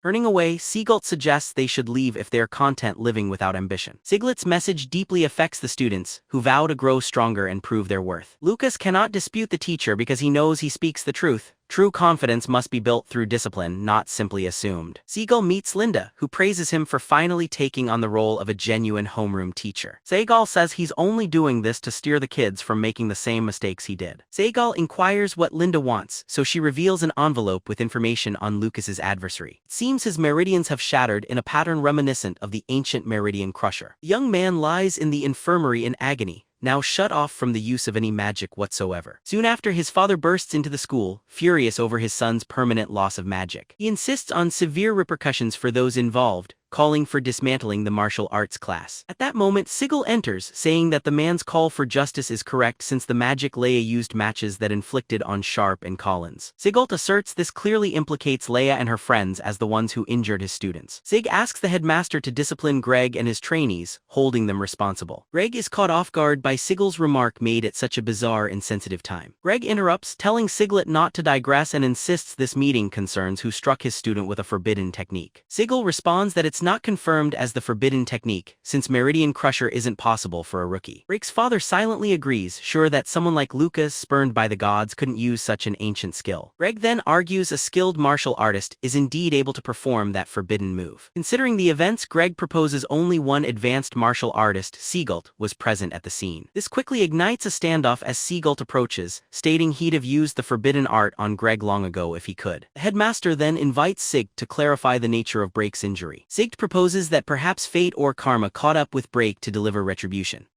Apparently, Sigurd asked for Lucas's account, who strongly denied using the forbidden technique and shared his own idea. Lucas claims Brake paid vast sums to learn cruel techniques from shadowy killers and became infamous within those dark circles. Lucas believes an underworld leader feared leaks and took the duel as a chance to make their move openly. Having spoken with the headmaster, he shows some confidence in Lucas's story, but Brake's father resents dismissing everything as mere gossip. Greg acknowledges it as a theory which Sigurd concedes, insisting it's more plausible than a beginner using a lost art, yet admits the true wielder may have been present. Sigil warns Greg that upsetting this person could land him in serious trouble. Sigil reminds Greg the Meridian Crusher is a dreaded move that can destroy top mages instantly. Later, Otani visits the library to browse the shelves in a particular section. He soon discovers, just as he'd feared, that the secret technique book was checked out recently. The hand shape Lucas showed when he was relaxing is exactly like the one pictured in the book. Meanwhile, in Mountain Hot Springs, Lucas tends to Collins and Sharp with a restorative procedure. Both cry out as their missing muscle fibers painfully start to knit themselves anew. Lucas wishes they could endure a while longer, since warriors like mages can heal with special skills. Some days on, Hall and Catherine arrive in Dacktown. Hall eagerly promises Catherine they'll soon see their children. However, they visit the Miranda Manor first and Catherine stands at the doorstep, looking deeply anxious. Holt checks on her well-being and she reassures him, mentioning only that memories of long ago have surfaced. Soon, Catherine's younger sibling Cyan rides out and she weeps with joy because it's been ages since their last meeting. A decade past, the Beastfold tribes mounted immense assaults on the Empire's edge, sparking frequent wars. The population stood together against the bestial invaders, and after 3 harrowing days both sides suffered greatly. It was amid this chaos that young Commander Holt Ryan met the mage Catherine Miranda. As comrades who shared life-threatening perils, the two pledged to be with each other always.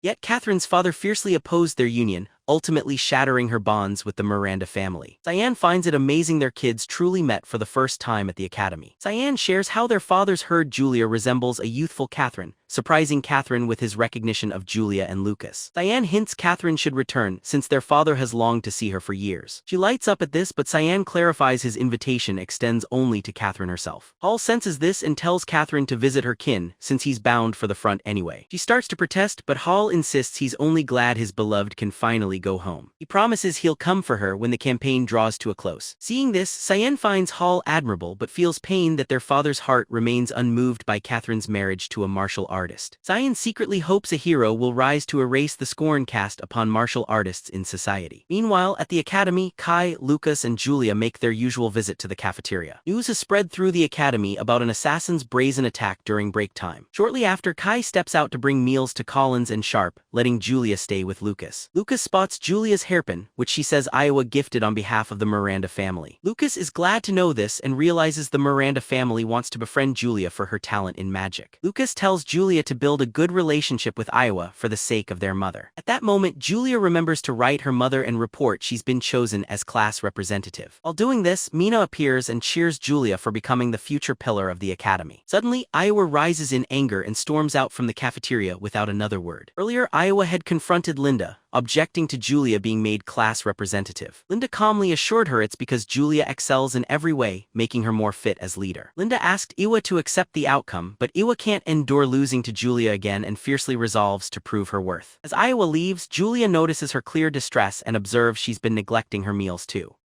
Mina soon asks if Julia is close with Iowa, to which Julia agrees, noting they're roommates. Julia admires Iowa's extraordinary mental magic after witnessing its power for the first time. Mina agrees mental magic is rare, then discreetly uses a mute magic circle to safeguard their talk. She then says smart mental mages present a challenge as they're always difficult to deal with. Mina shifts the topic to her own wind magic, but Lucas cuts in, urging her to come to the point. Mina notices Lucas is wary of her but believes her charm will sway Julia as long as Julia likes her. Mina concedes that Lucas is sharp and responds that she'll now be straightforward with them. She asks if they know of the magical beast mountain range, noting a troubling change in its wildlife. Mina shares that low-ranked beasts are vanishing quickly, even the once common leopard cubs. Just 3 days passed, the Empire's investigators uncovered a mighty magical beast's predator there. Julia fears Yuru's secret may be found, but Lucas quickly corrals the conversation by coughing to distract Mina. Lucas proposes to Mina that they take on a forest mission, also asking about its level of danger. Realizing Lucas is not serious, Mina shares that they'll earn 100 points if they are successful. On hearing this, Lucas instantly shows interest and claims he and Julia are up for the task. At the Miranda estate, Catherine is dining with her brother and father, another member of the Miranda family. Cyan is shocked that their father makes Catherine stay in the guest room even after hers was cleaned, proving the old man's stubbornness. Meanwhile, Catherine hasn't eaten, giving dinner a solemn, almost funereal feeling. Then SOA addresses Catherine, saying he's heard tales of Julia's impressive abilities. SOA declares he is willing to accept Julia as his granddaughter because of this, and Catherine expresses gratitude. Catherine mentions Lucas's martial prowess, but SOA dismisses it, showing little interest. SOA explains that Miranda family values only those destined to become great archmages. Hearing this, Catherine accepts that her father will never appreciate martial artists. Suddenly, an attendant arrives and announces that fresh news has come from the Magical Beast Range investigation team.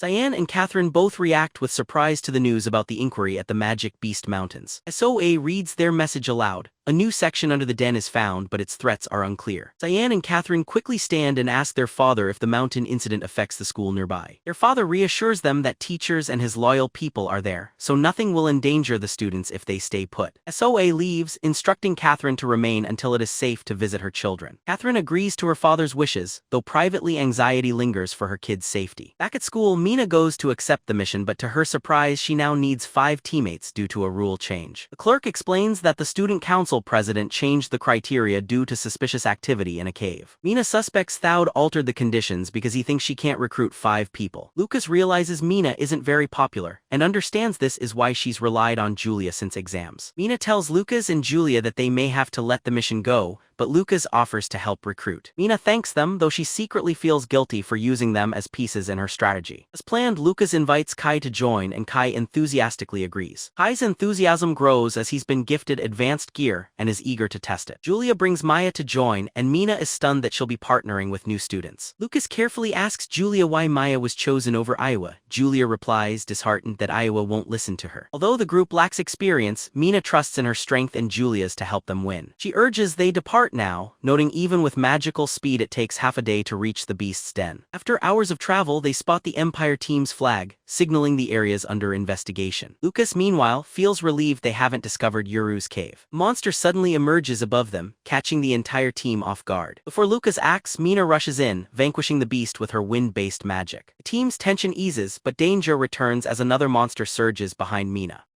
Kai leaps swiftly and defends Mina from harm, using his shield to block the blow. Kai tells Mina he and Lucas should handle the front line while she hangs back. Lucas joins the fray, defeating several foes and quips for Kai not to hog the credit. Taking it as a challenge, Kai asks Lucas if he'll manage to keep up with him. Simultaneously, Mia forms a watery shield and assures everyone to rely on her support. Mina is content seeing the team work together precisely as she hoped they would. With Julia unengaged, Mina suggests she try her skills against the approaching monster. Julia conjures a lightning barrier, obliterating all the monsters swooping toward them. Kai stands awestruck at the magnitude of Julia's spellcasting abilities. Mina mutters a quiet remark but claims it's nothing when Julia asks about it. Mina begins to realize she had underestimated Lucas and the group. They're truly capable. Mia patiently heals everyone while Kai lively praises her, calling Mia a true goddess. Flustered, Mia thanks Kai, yet tells him not to overstate her efforts too much. If it were Lucas praising her as a goddess, Mia might have lost her composure entirely. She puts these thoughts aside, hoping instead that Lucas stays safe and unscathed. The team ventures into the cavern, astonished by the vastness within its depths. With Mina lighting the way, the party descends deeper, discovering more enormous chambers. Kai points out that such a massive cave could easily accommodate a small military force. Lucas suspects the cave isn't natural, likely carved out, and warns of magical beasts below. Mina agrees, noting that the risks only grow greater as they journey further inside. Soon, goblins appear, but before they are a threat, Julia strikes them down with lightning. Mina observes the goblins have dwelt underground so long their eyesight is now useless. Shortly after, Kai announces he has a plan since waiting will just attract more monsters. Kai enacts his scheme and soon returns running, pursued by a swarm of monsters. Julia and Mina spring their trap, and together they make quick work of the monsters. Amazed, Maya watches as Lucas praises the method's efficiency and wonders if Kai is another reincarnator from Earth using skills from games back home.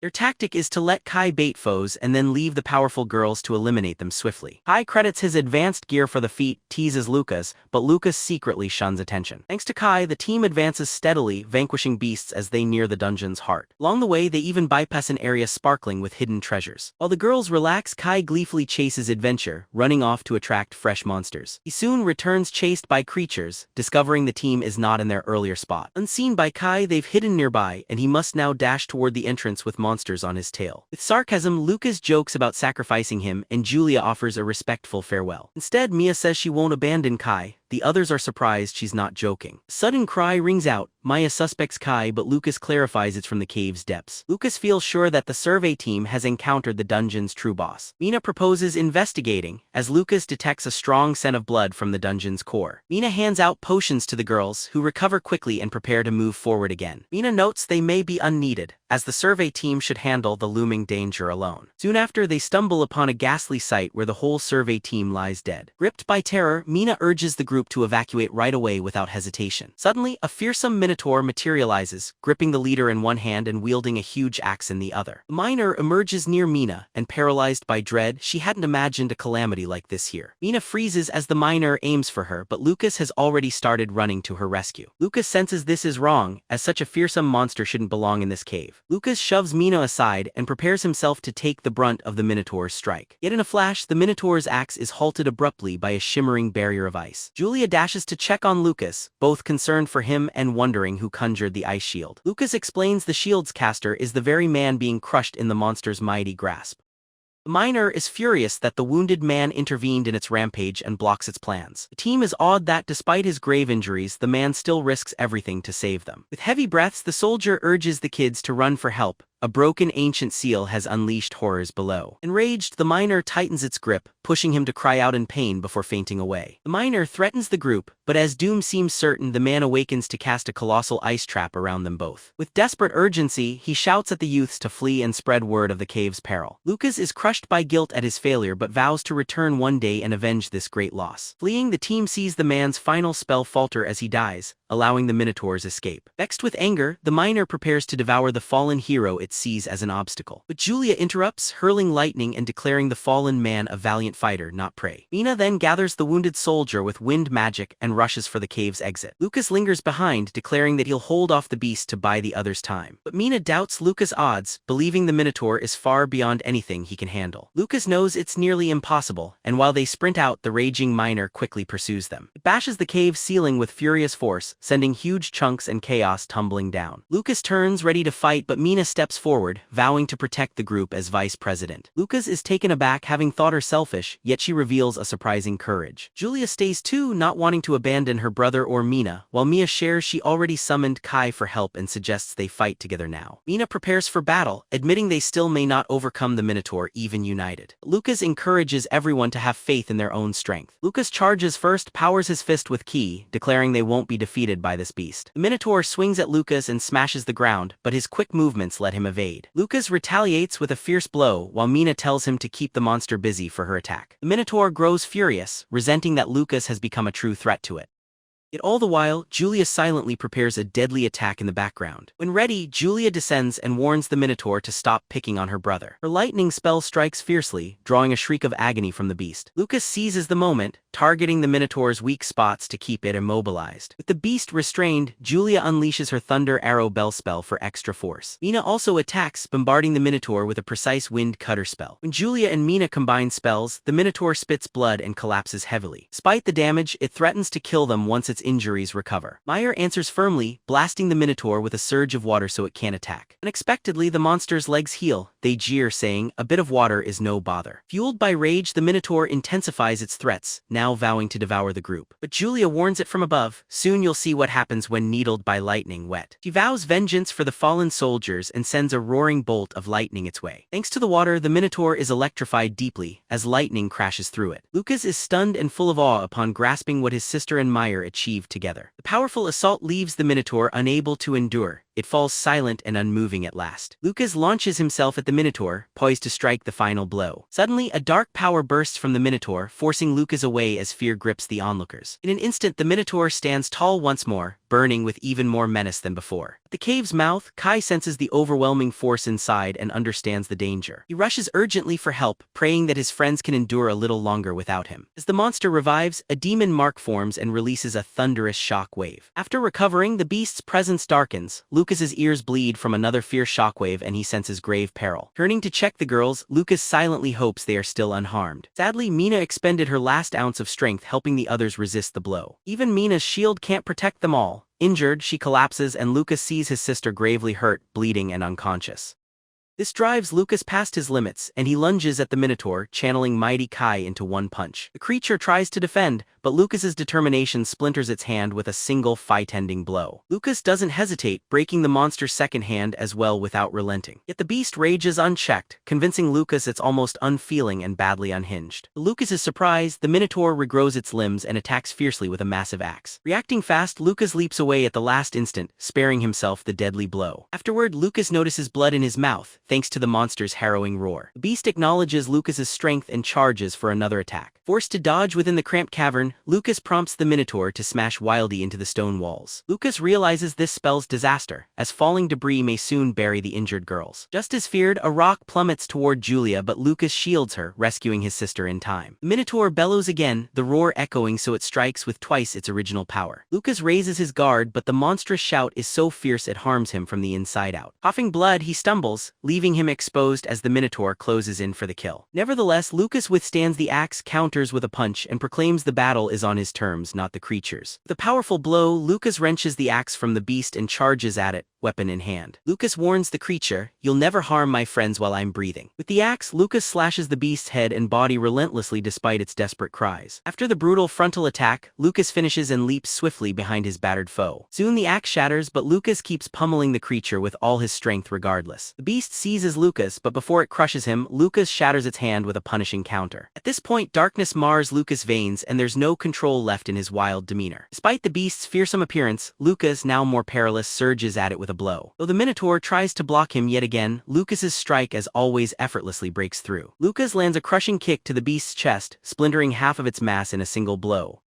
As he keeps striking the monster, Lucas vows it will meet its end at his uncompromising hands. Now every remaining touch of humanity and control within Lucas is utterly gone. His sole focus is destroying the monster ahead, nothing else matters to Lucas anymore. Suddenly, the monster's upper half is severed, leaving it confused as it realizes its fate. The beast collapses, but Lucas, unfazed, continues to rip it apart with merciless force. The monster's agony awakens Julia and Maya, both astonished to find they're still alive. Julia, searching for her brother, finds him violently stomping a slain beast, looking brutally wild. Julia witnesses her brother unraveling and is most horrified by his frightening loss of self. Her fears only deepen when Lucas unleashes a mighty and primal scream. The insignia on the beast's chest is intensifying Lucas's rage and erasing his self-control. Suddenly, a menacing demon manifests, furious to have returned to such a grim and dirty place. This is Valsaba, demon lord of contained fury, resentful at the Marsal god's long-ago triumph. Jelsida, demon lady above Valsaba, appears as Jola marvels, Valsaba awakened thanks to their choice. Saba settles upon his throne, questioning Jella if Lucas has true potential, but she remains ambiguous. Valsaba highlights that Lucas is already striving fiercely to escape from Jella's tight controls. In the shadows of the cave, Lucas nearly lost himself in fury, pounding the Minotaur relentlessly. Julia clings to him and pleads desperate for him to break free and return to her. Maya hastily casts a calming spell on Lucas too, but to no avail. Rather, he readies another fierce blow while Maya yells for Julia to run. He's about to strike. As Maya drags her to safety, Julia cries out desperately for her big brother. Julia's agonized cry breaks through the storm of anger that had taken over Lucas. With anxious eyes, Julia and Maya watch, uncertain of what Lucas might do next. Fortunately, Lucas shatters the demon's emblem and comes back to himself once more. He instantly turns to Julia, apologizes, and asks her to keep some distance for her safety.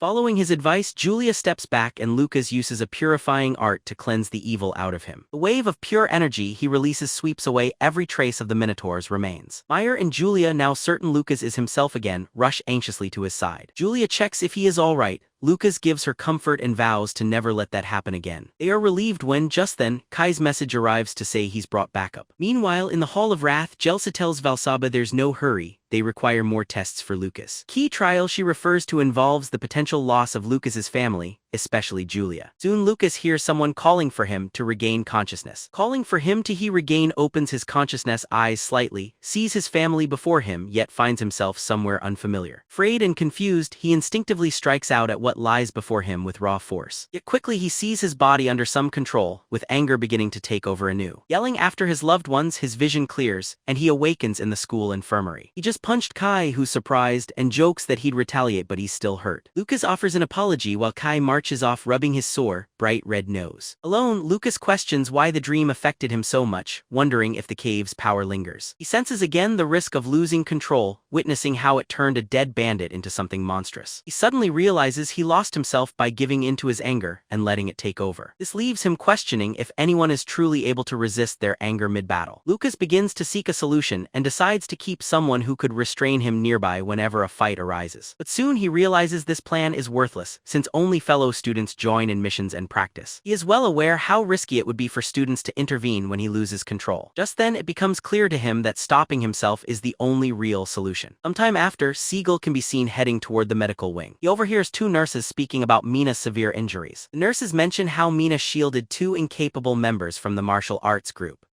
All at once, Sigurd detects the presence of a master martial artist emerging from Lucas's room. Witnessing this, he swiftly rushes toward the room, a strong gust trailing in his wake. Within Lucas's room, it turns out he has succeeded in mastering the clone technique. There are now two more Lucases. He recalls that each clone holds only half of his real strength. Basically, if Lucas creates 3 clones, power is split, so each has a sixth of his full strength. Lucas immediately abandons the clone plan, knowing it's not enough if he loses control, but it could help him flee. Just then Sigil arrives in the room, his expression stern and intense. Sig brings up the odd events that started when Lucas entered the academy. After listing the incidents, Sigil confronts Lucas and asks who he really is and his true reason for coming. Lucas takes a moment and then, anxious, tells Sigil he has no clue what is being hinted at. Lucas adds that he enrolled in the school solely to study martial arts and grow stronger. Suddenly, Segal appears behind Lucas to strike, but Lucas anticipates it and blocks his attack. Segal fixes Lucas with a meaningful look, asking him bluntly about his unique talent before the attack. Lucas pretends confusion, querying what Sigil means by his real strength or power. Lucas secretly realizes Sigil is formidable and it would be valuable to have his protection, yet he hesitates. Before Sig can continue, Catherine arrives, inquiring about Sigilt's identity at the door. It abruptly strikes Sigilt that today is a day off and parents have open access to the campus. Catherine sternly instructs Siglet to move away from her son, and when Julia asks Lucas who this man is, she stands beside Catherine. Lucas smoothly explains that Siglet is his homeroom teacher from the martial arts department,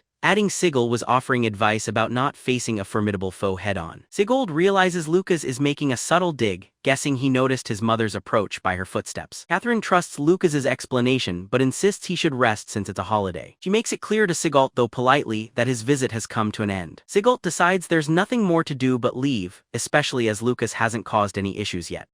After Sigil departs, Catherine confides she stayed at Miranda Estate because Lucas's group planned something risky, making Julia emotional when she discovers her mother has been close by and tearfully wishes for more time together. Julia showers her mom with embraces, accidentally squeezing too tightly, prompting pleas to Lucas for aid, yet he lets Julia have her fun. Lucas then questions Catherine about Hall's absence. Catherine explains that Hall took her to Miranda Estate but has now gone to the front lines due to dire conditions there. Lucas realizes the Miranda family welcomes his mother back but not Hall. Catherine tells Lucas his father wanted him to receive a gift for his top performance on the exam. Within the open box rests the Ryan family's cherished but damaged heirloom sword, and Catherine shares it was broken in battle and cannot be used in combat, retaining meaning only as a family treasure. Lucas accepts the sword with joy, promising his mother to cherish it and meet his father's hopes. Julia's quiet envy emerges, but when the others notice, their faces light up with knowing smiles. Julia sees their grins and nearly scolds them for smiling that way. Lucas gently consoles her, ruffling her hair as he reminds Julia that their mother spoils her most. Just then, Catherine reveals a small box with beast pills and announces she brought them for Lucas. But she also reveals a batch of sweets made just for Julia, soothing all her upset feelings the instant she spots them. Julia erupts with joy, proclaiming her love for her mother right then. Catherine then produces a letter addressed to Jeremy. She discloses it's from their father and includes special pills for Jeremy, which she delivered since Jessica stayed behind this time. Though not fond of Jeremy, Julia takes the letter and agrees to deliver it. Soon after, Julia arrives at the boys' dormitory where Jeremy's friends let him know someone is here to see him. The boys are startled to see the brilliant Julia stepping into their dorm room. Later, learning Julia is Jeremy's sister, they crowd him, urging he bring her on the next mission. Annoyed, Jeremy knocks away one boy's hand. He storms off, jealous and angry, leaving the group to wonder about his mood.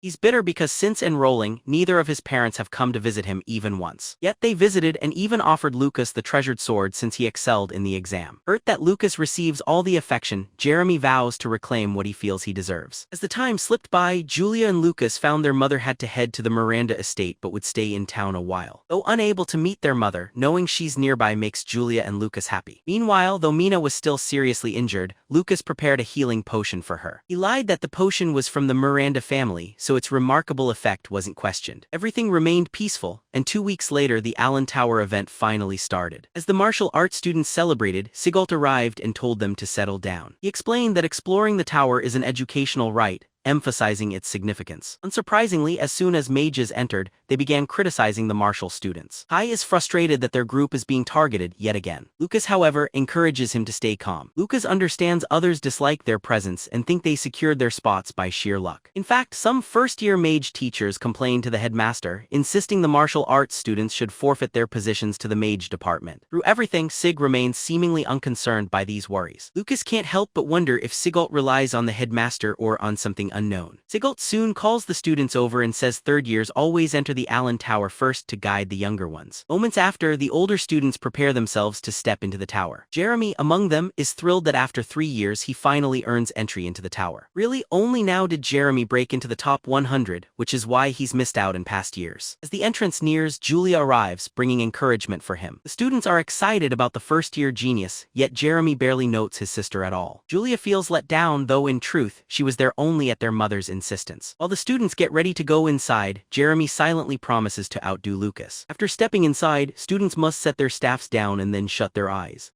While unlocking the Jeremiah Towers finds the entrance voice familiar but unclear, it turns out director Atani runs the controls. Once preparations finish, while unlocking the Jeremiah Towers finds the entrance. Golden rays engulf the building and Lucas senses a spirit mightier than Sigil's within the school. Only now does he grasp Sigil's calm, since only the mightiest martial artist can open Allen Tower. A few weeks before, the worried headmaster had spoken with Atani about growing complaints. He shares there's pressure from many to withdraw the martial arts department's entries. Seeking clarity, the headmaster master asks Otani for details about the unusual incidents. Otani assures him, repeating there isn't any risk that could bring harm to the school itself. Finishing the meeting, Otani insists everything stays as is and affirms Allen Tower will open on time. Then comes the revelation: if the Marshall Group is barred, Allen Tower accepts no one at all. Back to now, Jeremy finds only his awareness has entered the Allen Tower's domain. Yet bizarrely, everything seems familiar, as even his staff perfectly matches the original. Jeremy's team sees his wonder, understanding it's truly his inaugural visit in the place. But instead of support, his teammates urge him to regroup for the mission's continuation. Outside, Lucas notices he can sense mental waves, thereby watching the students inside. Lucas notices Jeremy being targeted right away, and as Siegel glimpses Lucas, he likely understands. He opts to describe the whole procedure to his assembled students. He explains that trials transfer them to random spots where they must team up in threes if they seek higher floors. On hearing this, Kai immediately believes Lucas will choose him as a partner. Lucas corrects him, saying his only partners are Sharp and Collins, so Kai worries about being alone. Moments later, 3 of the third-year students step out of the tower.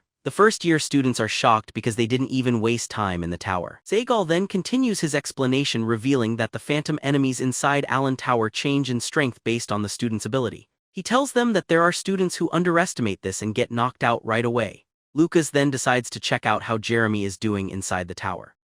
Apparently, Jeremy has caught up with his teammates and they are heading to the second floor. Upon arriving on the second floor, beasts launch a surprise attack from behind, but Jeremy quickly latches onto this and he uses his power to grab them, giving his teammates the chance to finish them off. By defeating the beasts, they get a ton of points. This immediately tells the team that the rumor about the second floor being dangerous is true. Nonetheless, the team continues moving, taking down a bunch of monsters while earning points too. By working really hard, the team makes it to the third floor. However, they get knocked out on the third floor, and as they step out of the tower, Jeremy's teammate notices that he has been quiet. He asks him if he is not happy, but Jeremy replies that he is. And this is because he finally gets a feel of what his father usually feels whenever he is on the front lines. Because of this, he believes that he is now one step closer to his father. Hours later, Lucas figures out that he could use the mental energy sensing to see what is happening up to the third floor. Apparently, in the trials, phantom enemies with different characteristics appear each time, and even the same type of enemy gets stronger with each floor one climbs. Lucas wonders if the phantoms are created from real beings that exist in the world.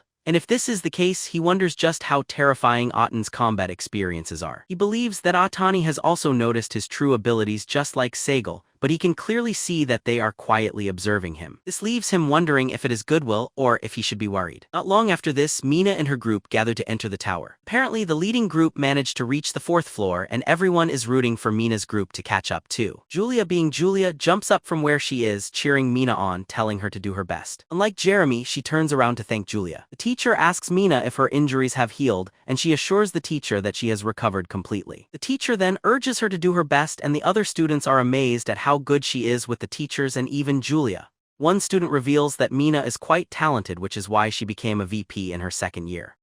They believe that her abilities are unmatched except for the president back then. However, they know that she is not popular, and when Mina hears this, she realizes that they are badmouthing her already. In no time, Mina and her team make it to the third floor. They race across the floor, sidestepping battles to quickly reach the fourth level. Lucas admires that they reached the fourth floor in just 30 minutes, a feat for top third years. Upon reaching the fourth floor, they face elite beastmen nearly twice the size as before. The team realizes why students fall on this floor as Mina defeats all foes before talking strategy. By defeating the monsters, she understands her powers have grown from their previous mission. She knows these monsters are little compared to the powerful Minotaur she faced in the cave. After she clears the first enemy group, Mina asks her teammates to take care of the aftermath. As she seeks the path to the fifth floor, more monsters appear, forcing her into battle again. After an intense struggle, the group astonishes everyone by reaching the fifth floor. Kai is amazed by their progress and wonders when he'll make it to floor 5 himself. Sigil reassures him not to hurry, as reaching the third floor alone is an accomplishment. Sigil explains that improving steadily will make the fifth floor's enemies less daunting. Hearing this, Lucas realizes Sig has previously ventured inside the tower. Later, when Mina and her team exit the tower, Lucas sees from her troubled look she fell short of her aim. Meanwhile, in his office, Thoud mocks Mina quietly for believing she could surpass him. Later at the cafeteria, Julia praises Mina for winning the trial, and Lucas notes she reached floor 5. Mina seems let down and explains she didn't manage to break Thoud's record either. Julia is puzzled, believing Thoud also ended on the 5th floor, meaning they both tied. Mina admits she was too drained to ascend the stairs to continue towards the 6th floor. Comparatively, Thowd reached the stairs and nearly managed to unlock the door to floor 6. So Mina concludes she's still bested by Thowd in terms of stamina, tactical skill, and magic. Mina then changes the topic, asking if Julia or Lucas have formed their own teams.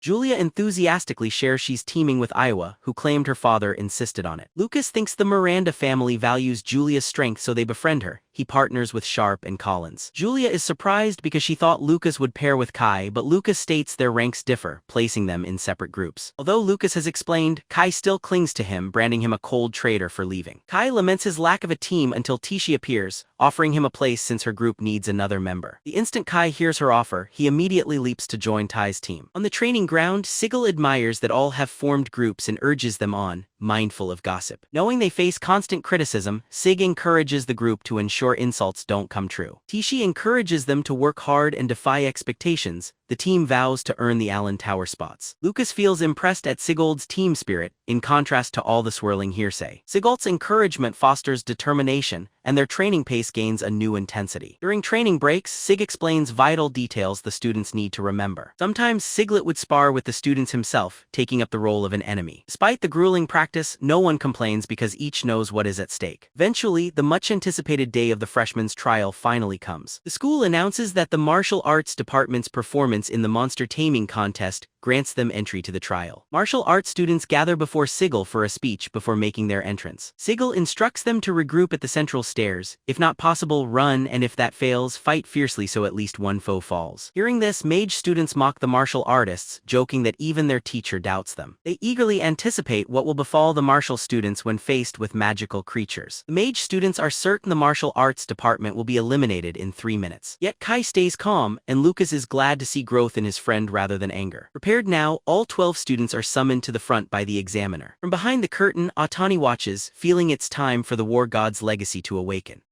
Lucas takes the lead, guiding the students into the tower to meet their greatest challenge yet. Inside, Lucas observes that everyone follows Siglet's plan, so he decides he must take the opposite path. Most of the first floor swarms with spellcasting goblins that obscure sight before launching attacks. Lucas pinpoints the goblins' location and instructs Sharp and Collins to stay put and wait for him. He tells them he needs to run a test, promising to catch up with them soon. Lucas sends his clone to deal with a goblin but isn't surprised when he gains no points. He realizes the Tower Phantom's energy matches the force he uses to summon his clones. This instantly reveals to him that the martial artist who opened the tower made the phantom since their energy matches his clones. He understands that using a clone should go unnoticed by those around him. Lucas decides to leave a clone to shield Sharp and Collins while advancing up the floors himself. Sudden realization strikes, he can transform a clone into a magical creature. He tests his idea, finding it succeeds just as he thought it would. His clones morph into goblins and Lucas grins, knowing he's now free to move through the tower. Atani is astonished at how quickly Lucas has mastered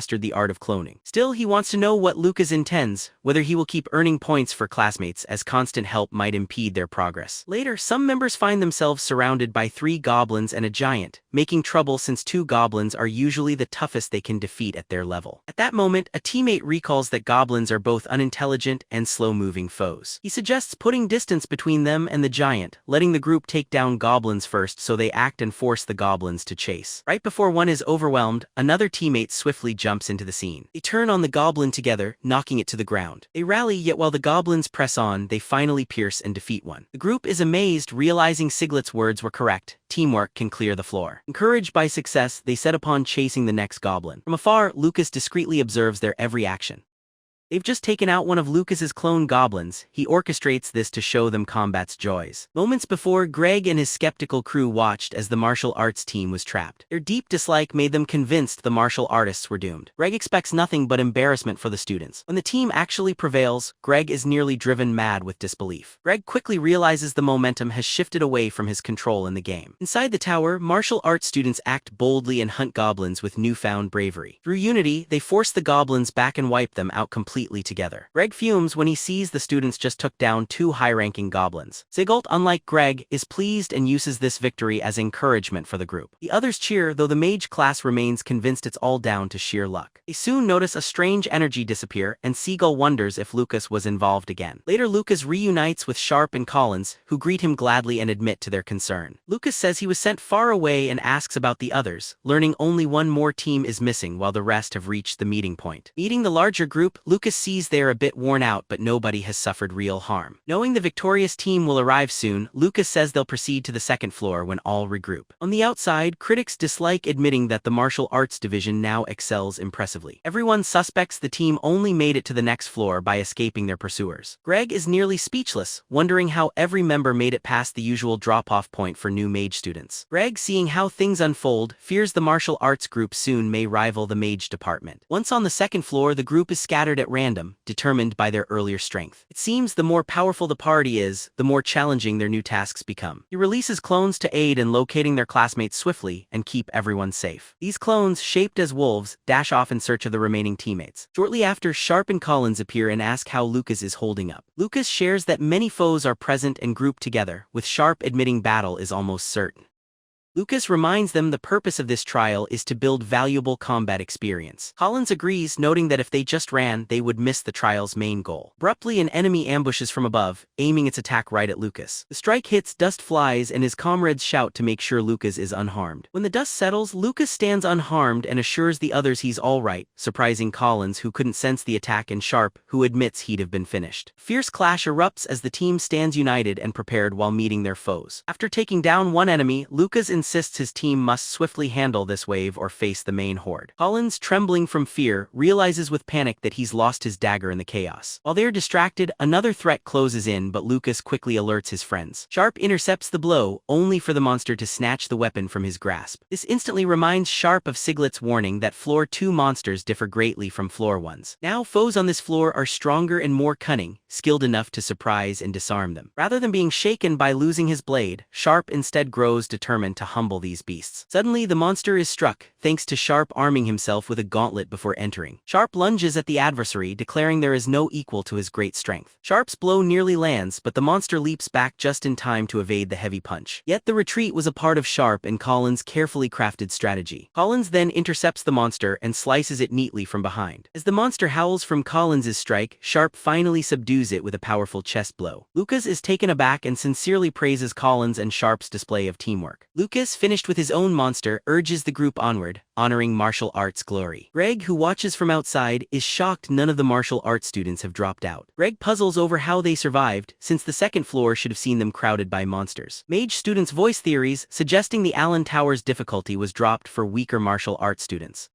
Still, another doubts it, arguing that teachers would have already raised objections if it was true. Meanwhile, Lucas and his companions battle fiercely against monsters on the second floor undaunted. They fight off skeletal beasts, wild wolves, and all manner of creatures in relentless combat. No matter how menacing the monsters seem, each team member continues to fight without retreat. When any member loses their foe, another leaps in to cover them, revealing remarkable teamwork. Soon after, Collins and Sharp mention how fatigue is already beginning to take hold. Hearing their complaints, Lucas quietly unleashes his family's special battle cry to invigorate them. Unique to the Ryans, this technique gives Lucas hope that together they'll conquer the second floor. Moments later, a monster abruptly ambushes Collins and Sharp with lightning speed. Caught completely unprepared, neither of them had space to evade the attack. Just before disaster strikes, an arrow zips from behind and finishes the creature off. Their savior turns out to be a student hailing from a different team entirely. With their foes falling, both teams rack up numerous points from their synchronized attacks. Riding the surge of success, the team feels confident about advancing to the third floor. Soon, Greg notices they've all reached the stairs and he nearly loses control out of shock. Teachers start rallying about how the martial arts kids seem so advanced, praising Seagull for his influence. Suddenly, Greg grins, asserting not everyone will make the third floor since their strength is gone. He boldly claims they will have no option but to exit the tower by force. Indeed, as predicted, exhaustion plagues the students on the stair climb. Some students nearly collapse, causing their companions to desperately support them. Completely spent, Collins advises the others to keep moving and leave him. Before Lucas realizes, several teammates start falling and urge him to reach the third floor for them. To everyone's surprise, Sharp urges them to stay together so they can at least reach the third floor floor. Lucas, heartened by Sharp's words, rallies them. They must break through the third floor door as a team. Encouraged by Sharp and Collins, they all vow to push every ounce left to make the third floor. Soon, an announcement declares all 12 have successfully ascended to the next level.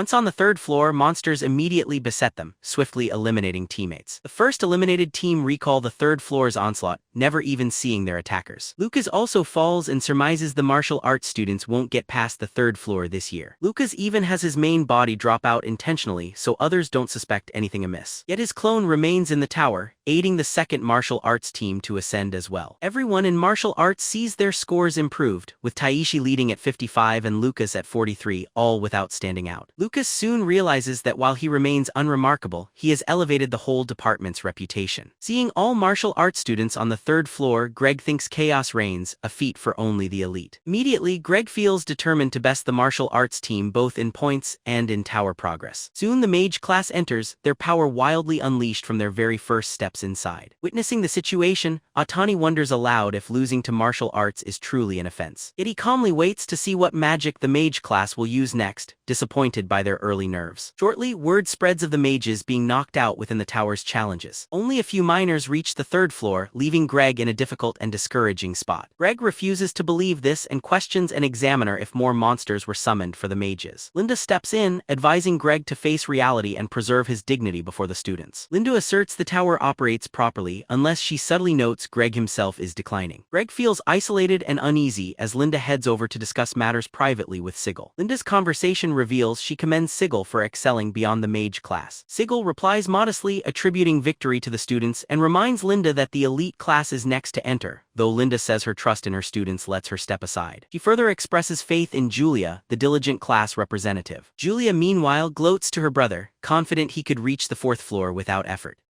Just then, the examiner interrupts, signaling it's time for Julia and her team to enter the tower. Lucas encourages his sister, reminding her both to strive and to enjoy her candy as usual. The examiner is taken aback by Lucas's concern, expecting less out-of-the-way behavior. As Julia pops the candy, the examiner realizes it's actually a rare magic restoration pill. Amazed such an expensive pill was given just for practice, the examiner notes Julia's dismay at being duped. Lucas knows Julia's magic reserves are strong, but since medications before trials are common, he sees no harm. This makes Lucas quite sure Julia's performance will be nothing short of outstanding. Stepping into the tower, Julia's lightning attack leaves Iowa so stunned she can't even speak. Julia grins at Iowa unfazed and tells her with an easy confidence to stay by her side. Moving on, Julia dispatches the foes with ease, allowing her team to remain calm and unstressed. While Derek is grateful for Julia's strength on their team, Iowa simply remains aloof. Iowa mentions she'd have made monsters destroy each other in reality. Julia nods, admitting that Iowa would be truly fearsome on an actual battlefield. Realizing her mind magic means little when there's no will to affect, Iowa decides her best use is as a scout. Though Iowa feels like a burden, she's caught off guard by Julia's unwavering patience toward her. Julia even goes so far as to recognize Iowa's skills openly. True to her nature, Iowa just brushes by Julia, stating Julia should take the lead for now. Iowa halts suddenly, causing Julia to bump right into her unexpectedly. Julia questions Iowa's abrupt stop, and Iowa only replies that it's nothing of concern. Beneath her composed exterior, Iowa continues to sense a strange presence that is neither enemy nor friend. Soon, the team makes it to floor 4, where the odd presence Iowa felt turns out to be Lucas. The teachers rave at the news that freshmen made the 4th floor. Linda hands the praise right back to her students, saying it belongs to them. Lucas overhears and agrees that Julia achieves great feats through her own skills.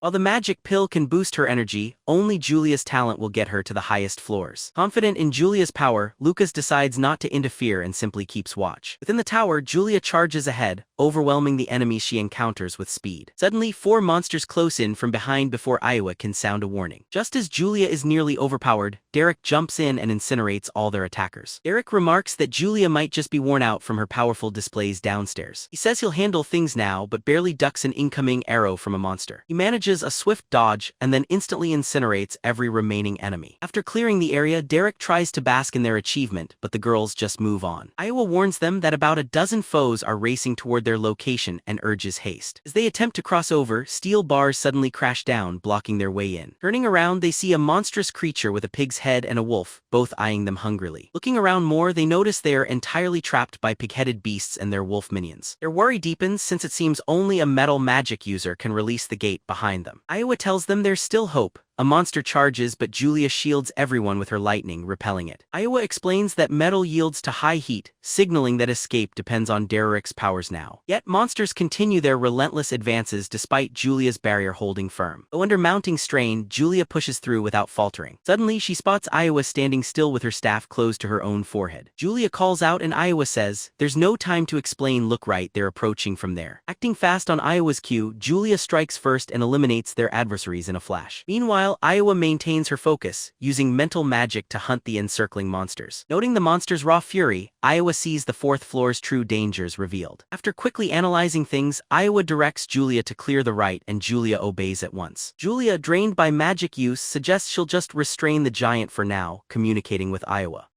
Iowa then advises waiting for an opening to attack the wolf, and Julia pursues the wolf with resolve. Inside, Iowa feels frustration, thinking she's slowing them while Julia exhausts herself for all. With impressive lightning, Julia subdues the wolves, but can only bind the monstrous giant in place. Julia beams and says, "When we're safe, can I boast about guarding my classmates?" Iowa dryly replies, "You're already starting to brag," and Julia laughs at the playful remark. A monstrous figure abruptly appears before them, leaving the duo completely startled. Iowa is deflated upon realizing she'd been distracted as even more monsters had arrived. Before she can react, Iowa is struck down but urgently tells Julia to flee as she falls. With danger mounting, Derek opens a gap for Julia, who begs him to escape together. Yet Derek warns her that depleting her magic here would be unwise for Julia. The monster grows fierce, leading Derek to summon a blazing firestorm and urge Julia onward. After falling, Derek tells Iowa he shielded Julia by instinct and feels they did admirably. Iowa feigns bravado, insisting she merely repaid Julia while noting her magic is unsuited for the tower. Meanwhile, Atani admires how the team instinctively covered each other's every flaw. It appears Atani knows a clone of Lucas remains present somewhere in the tower. Lucas is also in the tower, swiftly progressing and trailing close behind his sister. Julia hurries to find safety, anxious as her magical strength is nearly depleted. Driven by determination, she rushes through her enemies without stopping. She attacks relentlessly, sending bolts of lightning against her adversaries. Though tired, she fights on to honor her comrades whose efforts helped her advance. All at once, she spots something accelerate past and her energy quickly returns. Unbeknownst to Julia, Lucas races by and inspires her with a hero's cry, lessening her weariness, increasing attack and defense by 30% for 10 minutes.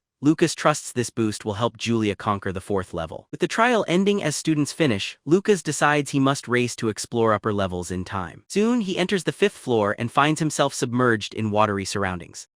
Venturing deeper, he spots a formidable aquatic beast lurking just ahead. To avoid setbacks, he resolves to sidestep needless battles as he ascends further. Concealing himself, he conjures an even more terrifying clone monster to scare the creatures away. Owing to this tactic, Lucas is able to proceed without hindrance on his quest. 15 minutes later, Lucas advances steadily while his sister presses on fiercely. After another 5 minutes, Julia, sighing in relief, finally reaches the safe zone. At the same instant, Lucas reaches the 6th floor, stepping into a hollow void beyond. Mazed, Lucas sees that no monsters inhabit this mysterious 6th floor. Instead, he finds only a strange monument standing alone on the level. Stepping closer, Lucas notices that the monument drains his fighting spirit from him. The monument shines with golden light, revealing Mars's weapon as it responds to the touch. Meanwhile, Atani is truly amazed that Lucas has finally reached the 6th floor at last. Fixing his gaze on the stone, Atani realizes it's the fabled inheritance of the martial deity. Yet the whole moment is dire now, for Julia is reaching her breaking point in this ordeal. If she collapses, the tower will close at once. Gazing at the monument, Lucas envisions Mars clashing against a giant embodiment of evil itself. The dark entity taunts Mars, saying although he won before, their influence poisons every corner. Insisting their return could take millennia, the entity vows they will surely come again. Mars, unfazed as ever, ignores the threats and unleashing destruction Fang destroys his foe. Sweat beads on Lucas's brow as he comes to, questioning if he witnessed those ancient fights. Without knowing the time, he recalls how the monster alluded to spreading its seeds everywhere. Lucas connects the clues, realizing creatures like minotaurs and zombies may come from this evil. He tries probing further by carefully pressing his palm to the monument. Suddenly, Lucas's senses warn him of an attack incoming just behind his back. Instinctively, he leaps back with speed, only to see the enemy aimed for the monument instead. Their target had been the monument all along, not Lucas himself.